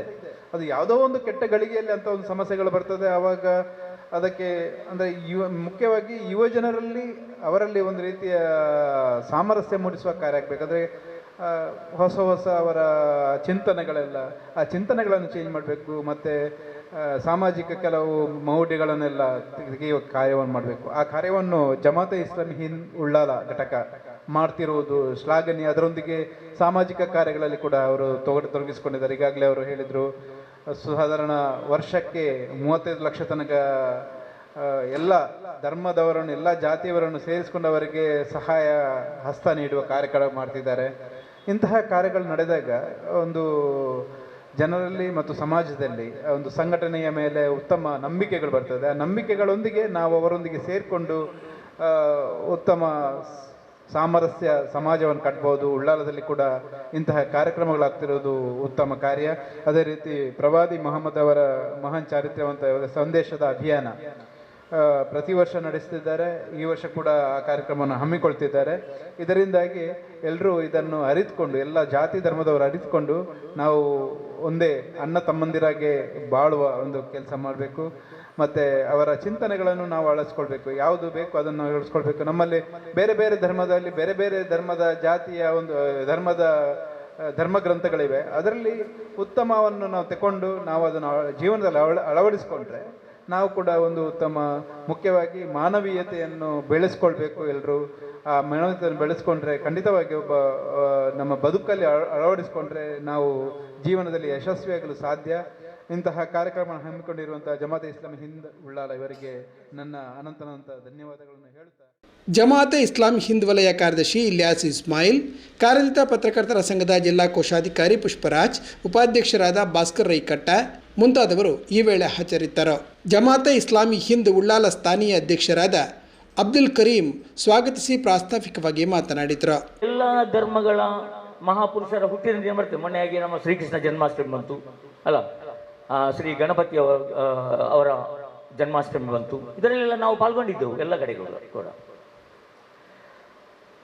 ನಾನು ಮೊನ್ನೆ ಪೊಲೀಸ್ ಸ್ಟೇಷನಲ್ಲಿ ಕೂಡ ಒಂದು ಶಾಂತಿ ಸಭೆ ಆಗಿತ್ತು. ಅಲ್ಲಿ ನಾನು ಬಹಳ ಸ್ಪಷ್ಟವಾಗಿ ಹೇಳಿದ್ದೆ, ಸರ್, ನಮ್ಮ ಸಮಾಜದಲ್ಲಿ ಇಂಥ ಒಂದು ಕಲ್ಪನೆಗಳಿವೆ, ಅದನ್ನು ನಾವು ಹೋಗಲಾಡಿಸುವಂಥ ಕೆಲಸ ಮಾಡಬೇಕು. ಈ ಸಂದರ್ಭದಲ್ಲಿ ಎಲ್ಲ ಜನ್ಮಾಷ್ಟಮಿಯಾಗಲಿ, ಹುಟ್ಟಿದ ದಿನಾಚರಣೆಗಳಾಗಲಿ, ಬೇರೆ ಬೇರೆ ಚತುರ್ಥಿಗಳಾಗಲಿ, ಎಲ್ಲದರಲ್ಲಿ ನಾವು ಇದರ ಪ್ರಯೋಜನವನ್ನು ಪಡೆದುಕೊಳ್ಬೇಕು ಸಮಾಜದಲ್ಲಿ. ಯಾಕೆಂದರೆ ಅವರು ಯಾರು, ನಾವು ಈಗ ಏನು ಅವರ ಹೆಸರಿನಲ್ಲಿ ಆಚರಣೆ ಮಾಡ್ತೇವೋ ಅದು ಅವರು ಏನು ಹೇಳಿದ್ದೋ ಅದು ನಮ್ಮ ಯುವಕರು ಮಾಡಿದ್ದು. ಅದಕ್ಕೆ ನಾನು ಏನು ಇದು ಹೇಳುವುದಲ್ಲ, ಅದರಲ್ಲಿ ಅದೆಲ್ಲ ಇರಲಿ. ಮೆರವಣಿಗೆಗಳಿರಲಿ, ಎಲ್ಲವೂ ಇರಲಿ, ಬಹಳ ಒಂದು ಪ್ರಾಯೋಗಿಕವಾಗಿ ಎಲ್ಲವೂ ಇರಲಿ. ಅದಕ್ಕೆ ನಾವು ಈಗಿನ ಯುವಕರೊಂದಿಗೆ ನಾವು ಅದನ್ನು ವಿರೋಧ ಪಡಿಸಲು ಸಾಧ್ಯವಿಲ್ಲ. ಮೆರವಣಿಗೆಗಳು, ಇನ್ನಿತರ ಏನೆಲ್ಲ ಆಚರಣೆ ಅದೆಲ್ಲ ಇರಲಿ. ಆದರೆ ಈ ಮಹನೀಯರು ಯಾರ ನಾವು ಮಹಾಪುರುಷರ ಆಚರಣೆಗಳು ನಾವೆಲ್ಲ ಮಾಡ್ತಿದ್ದೆವು, ಆ ಮಹಾಪುರುಷರು ಏನು ಈ ಜಗತ್ತಿಗೆ ಕೊಟ್ಟಿದ್ದಾರೆ ಎಂಬುದನ್ನು ನಾವು ಜನರಿಗೆ ತಿಳಿಸಬೇಕು. ಶ್ರೀಕೃಷ್ಣರು ಅಲ್ಲ, ಆ ಮಹಾನ್ ಭಾವ ಏನು ಇಲ್ಲಿ ಕೊಟ್ಟಿದ್ದಾರೆ ಈ ಜಗತ್ತಿಗೆ, ಏನು ಸಂದೇಶ ಅವರದ್ದಿದೆ, ಅದರಿಂದ ಜನರಿಗೆ ಏನು ಪ್ರಯೋಜನಗಳಿವೆ. ಅದರಲ್ಲೂ ಇಂದಿನ ಈ ಪರಿಸ್ಥಿತಿಯಲ್ಲಿ ವಿಶ್ವಾಸ ಸ್ವಲ್ಪ ಕಡಿಮೆಯಾದಂತಹ, ಒಂದು ಬಿರುಕು ಜಾಸ್ತಿ ಇರುವಂತಹ, ನಾನು ಬಿರುಕು ಎಂದು ಹೇಳುವುದಿಲ್ಲ, ನಮ್ಮ ಒಗ್ಗೂಡುವಿಕೆ ಇದರಲ್ಲಿ ಕಡಿಮೆ ಆದ್ದರಿಂದ ಎಲ್ಲ ಬಿರುಕುಗಳು ಬಂದಿರುವುದು. ನಾವೇನು ಮಾಡಿದ್ದೇವೆ, ನಮ್ಮ ಧರ್ಮದ ಕಾರ್ಯಕ್ರಮ ನಾವೇ ಸೀಮಿತ ಮಾಡಿ, ಬೇರೆ ಬೇರೆ ನಮ್ಮ ಸಹೋದರ ಸಮುದಾಯದ ಧರ್ಮದ ಆಚರಣೆಗಳನ್ನೆಲ್ಲ ಬೇರೆ ಅವರವರಿಗೆ ಸೀಮಿತ ಮಾಡಿ ಆ ಗೋಡೆಗಳನ್ನು ಕಟ್ಟಿದ್ದೇವೆ. ಇದರಲ್ಲಿ ಮುಸಲ್ಮಾನರಿಗೆ ಏನು ಪಾಲಿಲ್ಲ, ಇದರಲ್ಲಿ ಹಿಂದೂಗಳಿಗೆ ಏನು ಪಾಲಿಲ್ಲ, ಇದಕ್ಕೆ ಕ್ರಿಶ್ಚಿಯನರಿಗೆ ಏನು ಪಾಲಿಲ್ಲ ಎಂಬಂತ ಒಂದು ದೊಡ್ಡ, ನಾವು ನೋಡಿದರೆ ಮಹಾಪುರುಷರ ಜೀವನ ನಾವು ಅಲ್ಲಿ ಅಧ್ಯಯನ ಮಾಡಿದರೆ ಅದು ಯಾವುದೇ ಒಂದು ಧರ್ಮಕ್ಕೆ ಸೀಮಿತವಲ್ಲ. ಅದು ಇಡೀ ಜಾಗತಿಕ ಜನರಿಗೆ ಇರುವಂತಹ ಒಂದು ಸಂದೇಶ, ಅದು ಜಾಗತಿಕ ಜನರಿಗೆ ಇರುವ ಒಂದು ಮಾರ್ಗದರ್ಶನ. ಅದರಲ್ಲೂ ಪ್ರವಾದಿ ಮೊಹಮ್ಮದ್ ಮುಸ್ತಫಾ ಸಲ್ಲಲ್ಲಾಹು ಅಲೈಹಿ ವಸಲ್ಲಂ ಜೀವನವನ್ನು ನೀವು ಒಂದು ಅಧ್ಯಯನ ಮಾಡಿದರೆ ಅದು ಜಾಗತಿಕವೇ. ನೀವು ಪವಿತ್ರ ಕುರಾನ್ ಅಧ್ಯಯನ ಮಾಡಿದರೆ ಸುಮಾರು 75% ಅದರಲ್ಲಿ ಯಾ ಅಯ್ಯುಹನ್ನಾಸ್ ಎಂದು ಕರೆಯಲಾಗ್ತದೆ. ಯಾ ಅಯ್ಯುಹನ್ನಾಸ್, ಹೇ ಮನುಷ್ಯರೇ ಎಂದು. ಪ್ರವಾದಿಗಳ ಜೀವನ ನಾವು ಅಧ್ಯಯನ ಮಾಡಿದರೆ ಎಲ್ಲವೂ ಮನುಷ್ಯರಿಗಾಗಿ. ಪ್ರವಾದಿಗಳ ಎದುರಿನಲ್ಲಿ ಆಗಲಿ, ಶ್ರೀಕೃಷ್ಣ ಅವರ ಎದುರಿನಲ್ಲಿ ಆಗಲಿ, ನಮ್ಮ ಶ್ರೀರಾಮ ರವರ ಮಹಾಪುರುಷ ನೋಡಿ, ಶ್ರೀರಾಮ ಮರ್ಯಾದ ಪುರುಷೋತ್ತಮ ನಾವು ಗೌರವಿಸ್ತೇವೆ. ಆ ವ್ಯಕ್ತಿಗಳ, ಆ ಮಹಾಪುರುಷರ ಜೀವನ ಉಂಟಲ್ಲ, ಅದು ಯಾವುದೇ ಒಂದು ಭಾಗಕ್ಕೆ ನಾವು ಸೀಮಿತ ಇಲ್ಲ. ಅದನ್ನು ನಾವು ಅಧ್ಯಯನ ಮಾಡಿದ್ದೇವೆ. ನಾವೇನು ಮಾಡಿದ್ದೇವೆ, ಧರ್ಮದ ಸರಿಯಾದ ಅಧ್ಯಯನ ನಮ್ಮಲ್ಲಿಲ್ಲ. ಧರ್ಮವನ್ನು ಕೆಲವು ಆಚರಣೆಗಳು ಮಾತ್ರ ನಾವು ಸೀಮಿತಗೊಳಿಸಿದ್ದೇವೆ. ಈ ಆಚರಣೆಗಳೇ ಧರ್ಮ. ಬಣ್ಣಗಳು, ಬಾವುಟಗಳು, ತಳಿರು ತೋರಣಗಳು, ಇದು ನಮ್ಮ ಧರ್ಮದ ಮುಖ್ಯ ವಿಷಯ ಅಂತ ಹೇಳಿ, ಅದೆಲ್ಲ ಮುಖ್ಯ ವಿಷಯ ಅಲ್ಲ. ನಾನು ಬಹಳ ಸ್ಪಷ್ಟವಾಗಿ ಹೇಳಿದ್ದು, ಧರ್ಮದ ಮುಖ್ಯ ವಿಷಯಗಳೇನಿದೆ, ಧರ್ಮದ ವ್ಯಾಲ್ಯೂಸ್ಗಳು, ಜನರ ಚಾರಿತ್ರ್ಯ, ಜನರ ನಡವಳಿಕೆ, ಅವನ ವ್ಯವಹಾರ, ಅವನ ಕುಟುಂಬ, ಇದೆಲ್ಲವೂ ಧರ್ಮಗಳಾಗಿದೆ. ಸತ್ಯ ಹೇಳುವುದು, ಪ್ರಾಮಾಣಿಕತೆ ತೋರಿಸುವುದು, ಸಚ್ಚಾರಿತ್ರವಂತನಾಗಿರುವುದು, ಹೊಣೆಗಾರನಾಗಿರುವುದು, ನನ್ನ ಸಮಾಜದ ಹೊಣೆಗಾರ ನಾನು ಎಂಬಂತಹ ಈ ಭಾವನೆಗಳನ್ನು, ಈ ವ್ಯಾಲ್ಯೂಸ್ಗಳನ್ನು ಧರ್ಮ ನಮಗೆ ಕಲಿಸಿದೆ. ಅದಕ್ಕಾಗಿ ನಾವು ಭಾವಿಸಿದೆವು, ಇನ್ನೂ ನಾವು ಇಂತಹ ಏನೋ ಒಂದು ಬುಕ್ಸ್ ಬಿಡುಗಡೆ ಆಗಲಿ, ಬೇರೆ ಏನೋ ಥರ ಕಾರ್ಯಕ್ರಮ ಆಗಲಿ, ಅದು ಎಲ್ಲ ಜನಸಾಮಾನ್ಯರ ನಡುವಿನಲ್ಲಿ. ಇಂದು ನಾವು ಪ್ರತ್ಯೇಕವಾಗಿ ಮಾಧ್ಯಮಗಳಿಗೆ, ಯಾಕೆಂದರೆ ಮಾಧ್ಯಮ ನಮ್ಮ ಸಮಾಜದ ಅತ್ಯಂತ ದೊಡ್ಡ ಒಂದು ಅಂಗ. ಸಮಾಜದ ಶಾಂತಿ ಮತ್ತು ಸುರಕ್ಷಿತತೆಗೆ ಮಾಧ್ಯಮದ ಕೊಡುಗೆ ಬಹಳಷ್ಟಿದೆ, ಅದರಲ್ಲಿ ಯಾವುದೇ ಸಂಶಯವಿಲ್ಲ. ಅದಕ್ಕಾಗಿ ನಾವು ಕೇವಲ ಮಾಧ್ಯಮ, ದೃಶ್ಯ ಮಾಧ್ಯಮ ಮತ್ತು ಪ್ರಿಂಟ್ ಮಾಧ್ಯಮಗಳಿಗೆ ನಾವು ಇವತ್ತು ಆಹ್ವಾನಿಸಿದ್ದೇವೆ. ನೀವೆಲ್ಲ ಬಂದಿದ್ದೀರಿ, ನಮ್ಮ ಕರೆಗೆ ಹೋಗುತ್ತು. ನಿಮಗೆಲ್ಲರಿಗೂ ನಾನು ಸ್ವಾಗತವನ್ನು ಕೋರ್ತಾ ಇದ್ದೇನೆ. ಜಮಾತ್ ಇಸ್ಲಾಮಿ ಈ ಹಲವಾರು ಕಾರ್ಯಕ್ರಮವನ್ನು ಹಚ್ಚಿಕೊಂಡಿದೆ. ಈ ಸಂದರ್ಭದಲ್ಲಿ ವಿಚಾರಗೋಷ್ಠಿಗಳಿವೆ, ವಿಚಾರ ವಿನಿಮಯಗಳಿವೆ, ಸೀರತ್, ಬೇರೆ ಬೇರೆ ಈ ಸಂದರ್ಭದಲ್ಲಿ ಬೇರೆ ಬೇರೆ ಕಾರ್ಯಕ್ರಮಗಳಿವೆ. ಜಮಾತ್ ಇಸ್ಲಾಮಿಯ ದೊಡ್ಡ ಒಂದು ಸೇವೆ ಸಮಾಜ ಸೇವೆ. ನಮ್ಮ ಸಮಾಜ ಸೇವೆ ವರ್ಷಕ್ಕೆ ಸಾಧಾರಣ ಉಳ್ಳಾಲದಲ್ಲಿ ಸುಮಾರು 30-35 ಲಕ್ಷಕ್ಕಿಂತ ಮೇಲ್ಪಟ್ಟು ನಾವು ಸಮಾಜ ಸೇವೆ ಮಾಡ್ತಾ ಇದ್ದೇವೆ. ಅದರಲ್ಲಿ ಯಾವುದೇ ಜಾತಿ ಮತ ಭೇದವಿಲ್ಲ. ನಾವು ನೋಡುವುದು, ಯಾರು ಹಸಿದಿದ್ದಾರೆ ಅವರಿಗೆ ಕೊಡುವುದು, ಯಾರು ಸೂರಿಲ್ಲ ಅವರಿಗೆ ಮನೆಯ ಇದುಂಟು ಅವರಿಗೆ ಕೊಡುವುದು, ಎಲ್ಲಿ ಏನೆಲ್ಲ ಸಮಾಜ ಸೇವೆ ಏನೆಲ್ಲ ಅಗತ್ಯಗಳಿವೆ. ನಮ್ಮ ಆಫೀಸಿಗೆ ಬಂದರೆ ನೀವು ಪರಿಚಯ ಆಗ್ಬೋದು, ಅಲ್ಲಿ ವಿಧವಾ ವೇತನವಿದೆ, ರಕ್ತದ ಇದಿದೆ. ನಮ್ಮಲ್ಲಿ ಸದ್ಭಾವನಾ ವೇದಿಕೆ ಎಂಬ ದೊಡ್ಡ ಒಂದು ಸಂಘವಿದೆ. ಸದ್ಭಾವನಾ ವೇದಿಕೆಯಲ್ಲಿ ಎಲ್ಲ ಮತಧರ್ಮದ, ನಿಮಗೆ ಗೊತ್ತಿರ್ಬೋದು, ನಮ್ಮ ಪ್ರಸಾದರಿ ಕಲ್ಲಿಮಾರ್ರವರು ನಮ್ಮ ಸದ್ಭಾವನಾ ವೇದಿಕೆಯ ಅಧ್ಯಕ್ಷರಾಗಿದ್ದಾರೆ. ಅವರ ಮುಖಾಂತರ ಹಲವಾರು ಕಾರ್ಯಕ್ರಮ ವರ್ಷದಲ್ಲಿ ಮಾಡ್ತಾ ಇದ್ದೇವೆ. ಜನಹಿತ ಕಾರ್ಯಕ್ರಮಗಳು, ಎಲ್ಲ ಧರ್ಮಗಳ ದೀಪಾವಳಿ ಆಗಿರ್ಬೋದು, ಕ್ರಿಸ್ಮಸ್ ಆಗಿರ್ಬೋದು, ಈದ್ ಆಗಿರ್ಬೋದು, ಉಪವಾಸದ ಕಾರ್ಯಕ್ರಮ ಆಗಿರ್ಬೋದು, ಎಲ್ಲ ಒಟ್ಟುಗೂಡಿ ನಾವು ನಿಮಗೆಲ್ಲ ಹೇಳಬೇಕಾದ ಅಗತ್ಯ, ಎಲ್ಲ ಪರಿಚಯ ಇರುವಂತಹ ವಿಷಯ ಎಲ್ಲ ಮಾಧ್ಯಮದವರಿಗೆ. ಅದಕ್ಕೆ ಒಳಪಟ್ಟಂತ ಒಂದು ಕಾರ್ಯಕ್ರಮ.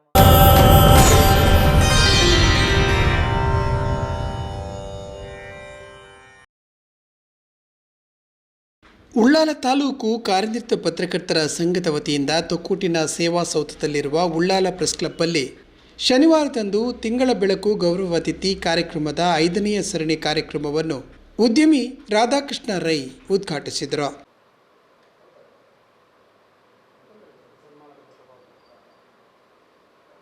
ಸಂಘದ ಉಪಾಧ್ಯಕ್ಷರಾದ ದಿನೇಶ್ ನಾಯ್ಕ್ ಸ್ವಾಗತಿಸಿದರು.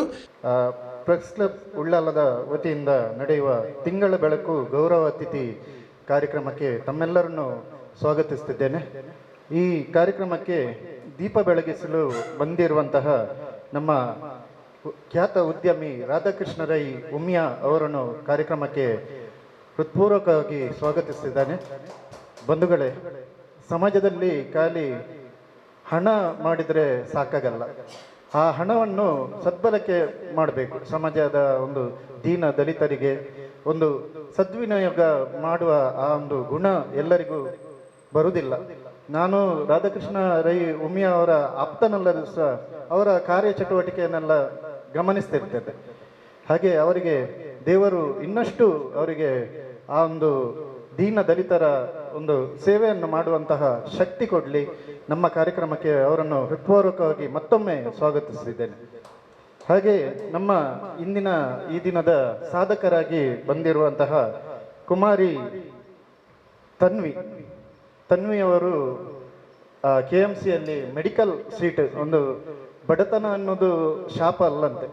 ಬಡತನ ಇದ್ದರೂ ಸಹ ಒಂದು ಉತ್ತಮ ಕಲಿಕೆಯಲ್ಲಿ ಸಾಧನೆ ಮಾಡಿದಂತಹ ತನ್ವಿ ಅವರ ಬಗ್ಗೆ ವರದಿಯನ್ನು ಹೇಳಲಿಕ್ಕಿದ್ದಾರೆ. ಅವರನ್ನು ಈ ಕಾರ್ಯಕ್ರಮಕ್ಕೆ ನಾನು ಹೃತ್ಪೂರ್ವಕವಾಗಿ ಸ್ವಾಗತಿಸುತ್ತಿದ್ದೇನೆ. ಹಾಗೆ ಸಣ್ಣ ಪ್ರಾಯದಲ್ಲೇ ಮುಳುಗು ತಜ್ಞನಾಗಿದ್ದಾರೆ ನಮ್ಮ ಹ್ಯಾಡ್ರಿಯನ್ ವೇಗಸ್. ಮೊನ್ನೆ ಅವರನ್ನು ಪಂಡಿತೋತ್ಸವ ವೇದಿಕೆಯಲ್ಲಿ ಸಹ ನೋಡಿದೆ, ಅವನಿಗೆ ಸನ್ಮಾನ ಇತ್ತು ವಿಜಯ ಗೇಮ್ ಶ್ರೀಮಂತ. ಬಹಳ ಒಂದು ಖುಷಿ ಆಗ್ತದೆ. ಇಷ್ಟು ಚಿಕ್ಕ ಪ್ರಾಯದಲ್ಲಿ ನಮಗೆ ಇನ್ನೂ ಸಹ ಈಜೆ ಗೊತ್ತಿಲ್ಲ. ನಾವು ನೀರಲ್ಲಿ ಬಿದ್ದರೆ ಸಾಯಲೇಬೇಕು ಹೊರತು ನಮಗೆ ಈಜು ಸಹ ಗೊತ್ತಿಲ್ಲ. ಈ ಚಿಕ್ಕ ಪ್ರಾಯದಲ್ಲಿ ಇಂತಹ ಒಂದು ಪೋರ ಸಾಧನೆ ಮಾಡಿರೋದು ನಿಜಕ್ಕೂ ಗ್ರೇಟ್. ಇನ್ನು ಸಹ ಅವನಿಗೆ ಉಜ್ವಲ ಭವಿಷ್ಯ ಇದೆ, ಸಾಕಷ್ಟು ಏಜ್ ಇದೆ ಅವರಿಗೆ, ದೊಡ್ಡ ಸಾಧನೆ ಮಾಡಲಿ. ಅವರ ಬಗ್ಗೆ ಸಹ ಹೇಳಲಿಕ್ಕಿದ್ದಾರೆ. ಹ್ಯಾಡ್ರಿಯನ್ ವೇಗಸ್ ಅವರಿಗೆ ಕಾರ್ಯಕ್ರಮಕ್ಕೆ ಸ್ವಾಗತಿಸ್ತಿದ್ದೇನೆ. ಅಂತ ನಮ್ಮ ಈ ಕಾರ್ಯಕ್ರಮದ ಬೆನ್ನೆಲುಬು ಪ್ರಧಾನ ಕಾರ್ಯದರ್ಶಿ, ನಮ್ಮ ಸಂಘದ ಉಳ್ಳಾಲ ತಾಲೂಕು ಪತ್ರಕರ್ತರ ಸಂಘದ ಪ್ರಧಾನ ಕಾರ್ಯದರ್ಶಿ ಶಶಿಧರ್ ಪೊಯ್ಯತ್ ಬೈಲವರು. ನಮ್ಮ ಸಂಘಕ್ಕೆ ಒಂದು ಆದಾಯ ಬೇಕು. ಸಂಘ ಯಾವ್ದು ಸಹ ನಡೆಯಬೇಕಾದ್ರೆ ಅದಕ್ಕೆ ಒಂದು ಮೂಲ ಆದಾಯ ಬೇಕು. ಪಾಪ ಅವರೇ ಎಲ್ಲ ಒಂದು ಇಂಥ ದೊಡ್ಡ ದೊಡ್ಡ ಜನರದೆಲ್ಲ ಪರಿಚಯ ಇರುವುದು ಅವರಿಗೆ. ಎಲ್ಲರನ್ನೊಂದು ಕರೆದು ಒಂದು ಕಾರ್ಯಕ್ರಮ ಮಾಡ್ತಾ ಇರ್ತಾರೆ. ಈ ಚಟುವಟಿಕೆಯನ್ನು ನಿರಂತರವಾಗಿ ಇಡಿಸ್ತಿದ್ದಾರೆ. ಅವರನ್ನು ಈ ಕಾರ್ಯಕ್ರಮಕ್ಕೆ ಹೃತ್ಪೂರ್ವಕವಾಗಿ ಸ್ವಾಗತಿಸುತ್ತೇನೆ. ನನ್ನ ಆಪ್ತರಾದಂಥ ಸಂಘದ ಅಧ್ಯಕ್ಷರು ವಸಂತ್ ಎನ್ ಕೊಣಾಜೆ ಅವರಿಗೂ ಕಾರ್ಯಕ್ರಮಕ್ಕೆ ಹೃತ್ಪೂರ್ವಕವಾಗಿ ಸ್ವಾಗತಿಸುತ್ತೇನೆ. ಮತ್ತೆ ನೀವೆಲ್ಲರೂ ನನ್ನ ಸಹಪಾಠಿಗಳು ಇದ್ದೀರಿ, ನಿಮಗೂ ಕಾರ್ಯಕ್ರಮಕ್ಕೆ ಹೃತ್ಪೂರ್ವಕವಾಗಿ ಸ್ವಾಗತಿಸ್ತಾ. ತಿಂಗಳ ಬೆಳಕು ಕಾರ್ಯಕ್ರಮದಲ್ಲಿ ಇವರೆಗೆ ನಾವು ಕಡಲ್ಕೊರೆತದ ಬಗ್ಗೆ ಬಹಳಷ್ಟು ಸಾಧನೆಯನ್ನು ಅಧ್ಯಯನವನ್ನು ಮಾಡಿರುವಂತಹ ದೊಡ್ಡ ನಾರಾಯಣ ಸ್ವಾಮಿ ಬೆಂಗಳೂರು ಇವರನ್ನು ಗೌರವಿಸಿದ್ದೇವೆ. ಮೂಡ ಅಧ್ಯಕ್ಷರಾಗಿರುವ ನಮ್ಮ ಊರಿನವರೇ ಆಗಿರುವಂತಹ ಸದಾಶಿವ ಉಳ್ಳಾಲ್ ಅವರನ್ನು ಗೌರವಿಸಿದ್ದೇವೆ. ಹಾಗೆ ಕರ್ನಾಟಕ ಗೇರು ಅಭಿವೃದ್ಧಿ ನಿಗಮದ ಅಧ್ಯಕ್ಷೆ ನಮ್ಮ ಊರಿನವರೇ ಆಗಿರುವಂತಹ ಶ್ರೀಮತಿ ಮಮತಾ ಗಟ್ಟಿ ಅವರನ್ನು ಗೌರವಿಸಿದ್ದೇವೆ. ಕಳೆದ ತಿಂಗಳು ಯೋಗ ಸಾಧಕರಾದಂತಹ ಕುಶಾಲಪ್ಪ ಗೌಡ ಅವರನ್ನು ಗೌರವಿಸಿದ್ದೇವೆ. ಇವತ್ತಿನ ಈ ಕಾರ್ಯಕ್ರಮದಲ್ಲಿ ಒಬ್ಬರು ಶೈಕ್ಷಣಿಕ ಸಾಧಕಿ ತನ್ವಿ ಮತ್ತು ಒಬ್ಬರು ಈಜು ಕ್ಷೇತ್ರದ ಸಾಧಕ ಹ್ಯಾಡ್ರಿಯನ್ ವೇಗಸ್ ಅವರನ್ನು ಕೂಡ ಗೌರವಿಸುವುದಕ್ಕಿದ್ದೇವೆ. ಬಳಿಕ ಮಾತನಾಡಿದವರು, ಸಮಾಜದ ಅಂಕುಡೊಂಕುಗಳ ಬಗ್ಗೆ ಮಾಧ್ಯಮಗಳಲ್ಲಿ ವರದಿ ಮಾಡಿ ತಿದ್ದುವುದರ ಜೊತೆಗೆ ಸಮಾಜಮುಖಿ ಕಾರ್ಯಗಳಲ್ಲೂ ತೊಡಗಿಸಿಕೊಳ್ಳುತ್ತಿರುವ ಉಳ್ಳಾಲದ ಉತ್ಸಾಹಿ ಪತ್ರಕರ್ತರಿಂದ ಇನ್ನಷ್ಟು ಅರ್ಥಪೂರ್ಣ ಕಾರ್ಯಕ್ರಮಗಳು ನಡೆಯಲಿ ಎಂದರು. ಪ್ರತಿಭಾನ್ವಿತ ವಿದ್ಯಾರ್ಥಿಗಳೇ, ಸಮಾಜದ ಆಗು ಹೋಗುಗಳ ಬಗ್ಗೆ ಬಹಳ ಅರ್ಥವತ್ತಾಗಿ ಸಮಾಜದ ಜನರಿಗೆ ತಿಳಿಸುವಂಥ ವ್ಯವಸ್ಥೆಯನ್ನು ಉಳ್ಳಾಲ ಪ್ರೆಸ್ ಕ್ಲಬ್ ಮಾಡ್ತಾ ಇದೆ. ಅದೇ ರೀತಿ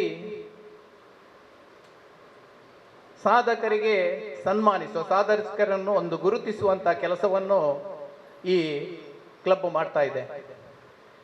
ಸಮಾಜದ ಆಗು ಹೋಗುಗಳಲ್ಲಿ ಸಮಾಜದ ಎಲ್ಲ ವಿಷಯಗಳನ್ನು,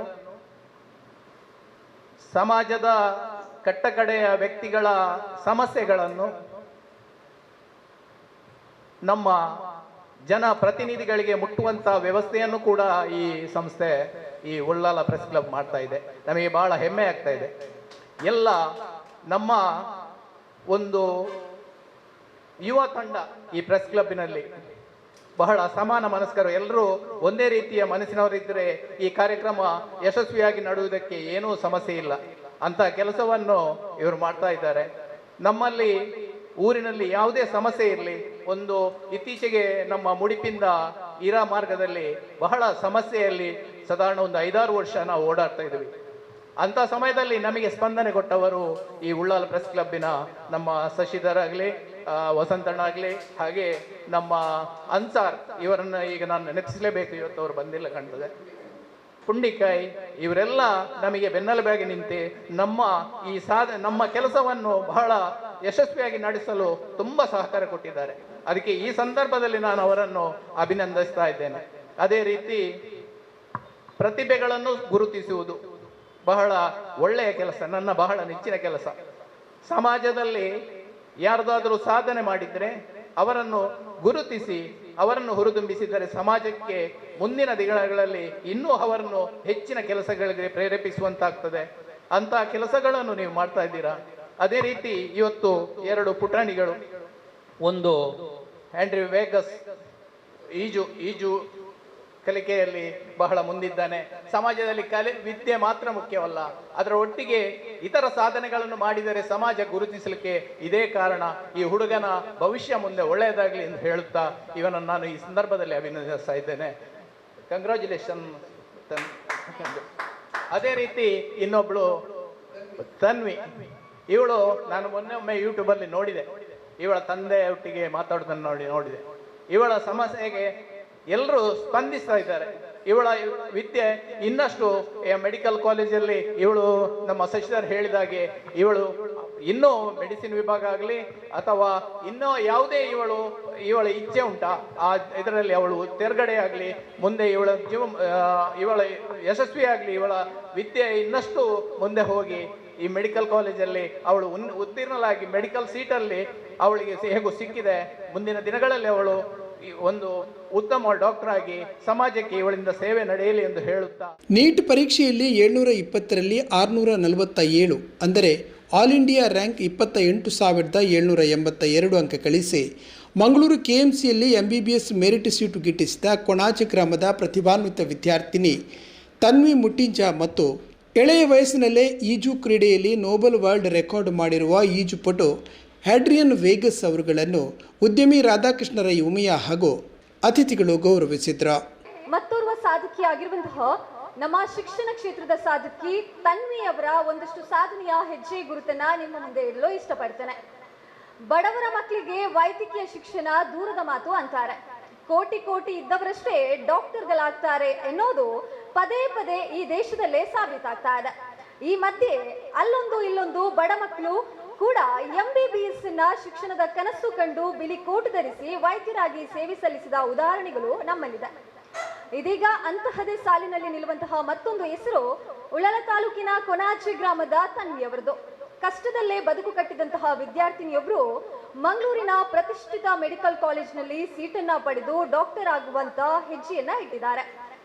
ಕೊಣಾಜೆಯ ಮುಟ್ಟಿಂಚ ನಿವಾಸಿ ಪದ್ಮನಾಭ ಬಂಗೇರ ಹಾಗೂ ನಿರಜಾ ಅವರ ಪುತ್ರಿ ತನ್ವಿ ಛಲದಿಂದಲೇ ಸೆಣಸಾಡಿ MBBS ಸೀಟು ಪಡೆದಂತಹ ವಿದ್ಯಾರ್ಥಿನಿ.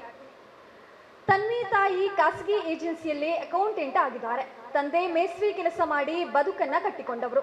ಈ ಕುಟುಂಬ ಆರ್ಥಿಕವಾಗಿ ಸದೃಢವಾಗಿಲ್ಲವಾದ್ರೂ ಮಗಳಿಗೆ ಚೆನ್ನಾಗಿ ಕಲಿಸಬೇಕು ಎಂಬ ಅದಮ್ಯ ಆಸೆಯನ್ನ ಹೊಂದಿದವರು. ತನ್ವಿ SSLCಯಲ್ಲಿ 613 ಅಂಕ ಹಾಗೆಯೇ PUCಯಲ್ಲಿ 575 ಅಂಕ ಪಡೆದು ವೈದ್ಯೆಯಾಗುವ ಕನಸನ್ನ ಕಂಡಿದ್ರು. ಮಗಳು ವೈದ್ಯೆಯಾಗಬೇಕು ಎಂಬುದು ಪೋಷಕರ ಕನಸು ಕೂಡ ಆಗಿತ್ತು. ಆದರೆ ಲಕ್ಷಗಟ್ಟಲೆ ಶುಲ್ಕ ಪಾವತಿಸಿ MBBS ಓದುವುದು ಅವರಿಗೆ ಅಸಾಧ್ಯವಾದಂತಹ ಕೆಲಸ. ಈ ನಡುವೆ ಕಳೆದ ವರ್ಷದ ನೀಟ್ ಪರೀಕ್ಷೆಯಲ್ಲಿ ಈಕೆ 720ಕ್ಕೆ 457 ಅಂಕಗಳನ್ನು ಗಳಿಸಿ 1,55,670 ರ್ಯಾಂಕ್ ಪಡೆದಿದ್ದಾರೆ. ಲಕ್ಷಾಂತರ ಶುಲ್ಕವನ್ನ ಪಾವತಿಸಬೇಕಾಗಿತ್ತು. ಈ ವೇಳೆ ಪೋಷಕರು ತನ್ವಿಗೆ ನರ್ಸಿಂಗ್ ಓದುವುದೇ ಸೂಕ್ತ ಎಂದು ನಿರ್ಧರಿಸಿದರು. ಆದರೆ ವೈದ್ಯರಾಗುವಂತಹ ಕನಸಿನಿಂದ ಆ ಹುಡುಗಿ ಮಾತ್ರ ಹಿಂದೆ ಸರಿಲಿಲ್ಲ. ಅಷ್ಟರಲ್ಲಿ ನಾನೇಕ ನೀಟ್ ಓದಿ ಮತ್ತೆ MBBS ಸೀಟು ಪಡೆಯಬಾರದು ಎಂದು ಹಠಕ್ಕೆ ಬಿದ್ದಿದ್ದಾರೆ. ಮಂಗಳೂರಿನಲ್ಲಿ MBBS ಸೀಟು ಪಡೆಯಬೇಕೆಂದು ಹಠಕ್ಕೆ ಬಿದ್ದು ಎನಪುಯದಲ್ಲಿ ಉಚಿತ ಕೋಚಿಂಗ್ ಪಡೆದು ಈ ವರ್ಷ ನೀಟ್ನಲ್ಲಿ 720ರಲ್ಲಿ 647 ಅಂದ್ರೆ 28,782 ಆಲ್ ಇಂಡಿಯಾ ರ್ಯಾಂಕ್ ಅನ್ನು ಗಳಿಸಿದ್ದಾರೆ. ಮಂಗಳೂರು KMCಯಲ್ಲಿ MBBS ಸೀಟು ಪಡೆದು ವಿದ್ಯಾರ್ಥಿಗಳಿಗೆ ಮಾದರಿ ಎನಿಸಿದ್ದಾರೆ. ಗುರು ಬೆಳದಿಂಗಳು ಫೌಂಡೇಶನ್ ಕುದ್ರೋಳಿ ತನ್ವಿಯ ಮುಂದಿನ ಶಿಕ್ಷಣದ ಸಂಪೂರ್ಣ ಜವಾಬ್ದಾರಿಯನ್ನ ವಹಿಸಿಕೊಂಡಿದೆ. ರ್ಯಾಂಕ್ ಸಿಗ್ಲಿಲ್ಲ, ಬಡತನ ಅಂತೆಲ್ಲ ಕೊರಗಿ ಕೂತಿದ್ದಾರೆ. ಹಾಗೇನೆ ನಾಳೆಗೆ ಈ ಸಮಾಜಕ್ಕೆ ಒಂದೊಳ್ಳೆ ನರ್ಸ್ ಕೊಡುಗೆಯಾಗಿ ಸಿಕ್ಕಿದಲ್ಲಷ್ಟೇ.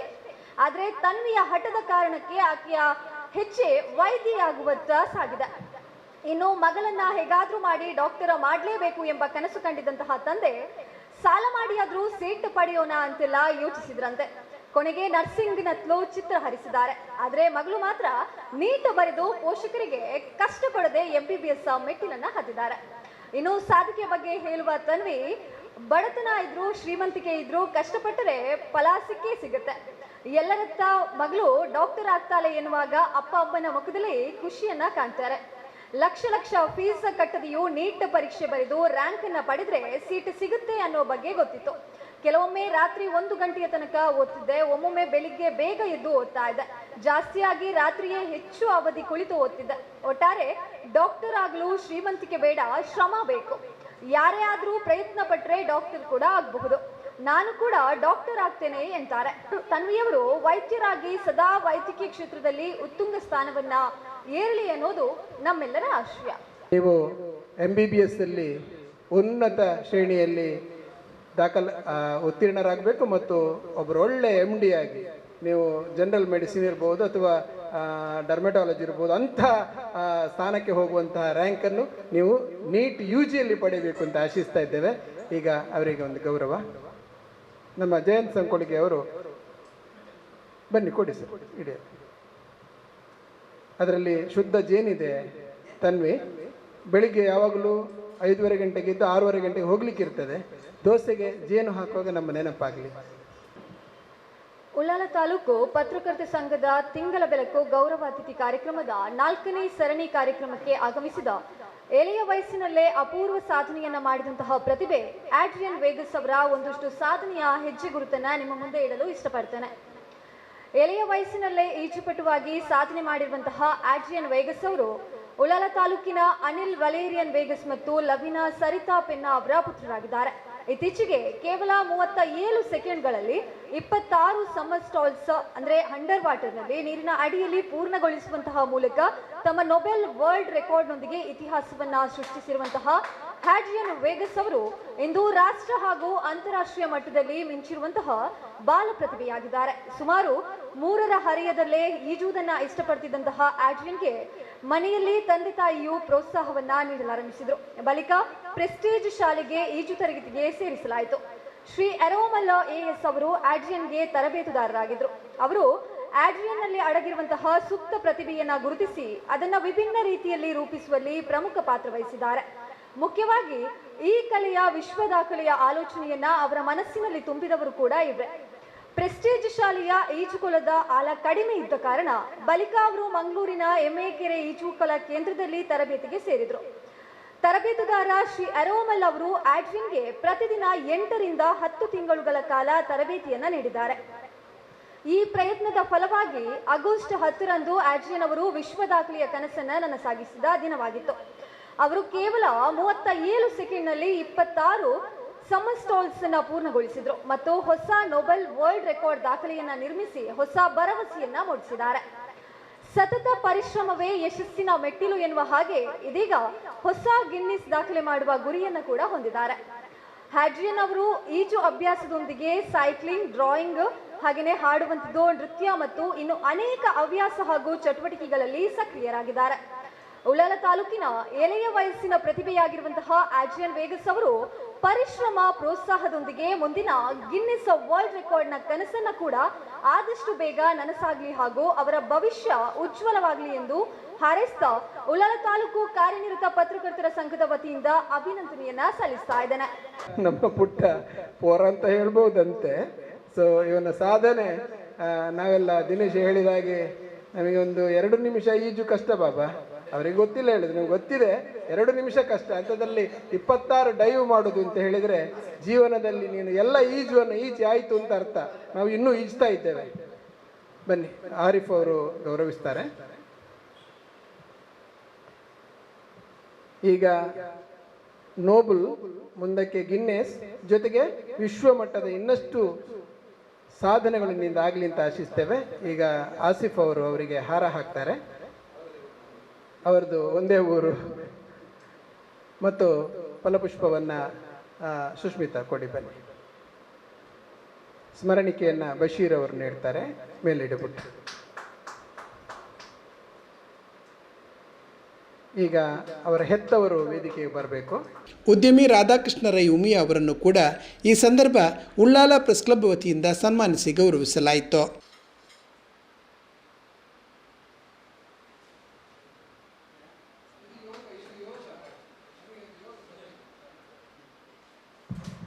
ಹಾರ ಹಾಕಿ ಮತ್ತು ನಾವಿಲ್ಲಿ ಸ್ಮರಣಿಕೆ ಕೊಡಬಾರದು ಅಂತ ಇದ್ದೆವು, ಆದರೂ ಕೂಡ ಸ್ಮರಣಿಕೆ ಕೊಡುವಂಥ ಅವಶ್ಯಕತೆ ಇತ್ತು. ಅದಕ್ಕೋಸ್ಕರ ಈ ಬುಟ್ಟಿಯಲ್ಲಿ ಒಂದು ಶುದ್ಧವಾದ ಊರಿನ ಜೇನಿದೆ ಸರ್, ಸದಾ ನಮ್ಮ ನೆನಪಾಗುವ ರೀತಿ ಈ ಒಂದು. ಸನ್ಮಾನ ಸ್ವೀಕರಿಸಿದ ಪ್ರತಿಭಾನ್ವಿತ ವಿದ್ಯಾರ್ಥಿನಿ ತನ್ವಿ ಮಾತನಾಡುತ್ತಾ, ಇಷ್ಟಪಟ್ಟು ಓದಿದರೆ ವಿದ್ಯೆ ಎಂದಿಗೂ ಕಷ್ಟಕರ ಅಲ್ಲ, ಓದುವ ವಾತಾವರಣ ಶಾಂತವಾಗಿರಬೇಕಷ್ಟೇ, ಓದುವ ಆಸೆ ಛಲ ಇದ್ದರೆ ಅಂಕ ತೆಗೆಯುವುದು ಬಹಳ ಸುಲಭ ಎಂದಳು. 1 ವರ್ಷ ಡ್ರಾಪ್ ತಗೊಂಡು ಓದಿದೆ, ಆದರೆ ಗೊತ್ತಿರಲಿಲ್ಲ ಇಷ್ಟು ಮಾರ್ಕ್ಸ್ ಸಿಗ್ತದೆ ಅಂತ. ಆದರೆ ಓದಿದ್ದಕ್ಕೆ ಒಂದೊಳ್ಳೆ ಫಲ ಅಂತ ಹೇಳ್ತೇನೆ. ಅಪ್ಪ ಮತ್ತು ಅಮ್ಮ ತುಂಬ ಹೆಲ್ಪ್ ಮಾಡಿದ್ದಾರೆ, ನನಗೆ ಸಪೋರ್ಟ್ ಕೂಡ ಮಾಡಿದ್ದಾರೆ. ಅದಲ್ಲದೆ ತುಂಬ ಸಲ ನನ್ನ ಕೈಲಿ ಆಗೋದಿಲ್ಲ ಅಂತ ಹೇಳಿದಾಗ ಅವರೇ ನನಗೆ ಮೋಟಿವೇಟ್ ಎಲ್ಲ ಮಾಡಿದ್ದಾರೆ. ಅದಕ್ಕಾಗಿ ಅವ್ರಿಗೂ ತುಂಬ ಥ್ಯಾಂಕ್ಸ್ ಅಂತ ಹೇಳ್ತೇನೆ ಇಲ್ಲಿ. ಮತ್ತು ನನ್ನ ಟೀಚರ್ಸ್ನವರು ಅವರು ಕೂಡ ತುಂಬ ಸಪೋರ್ಟ್ ಮಾಡಿದ್ದಾರೆ, ಒಳ್ಳೆ ರೀತಿಯಲ್ಲಿ ಓದಿಸ್ತಿದ್ರು ನಮಗೆ ಕಾಲೇಜಲ್ಲಿ.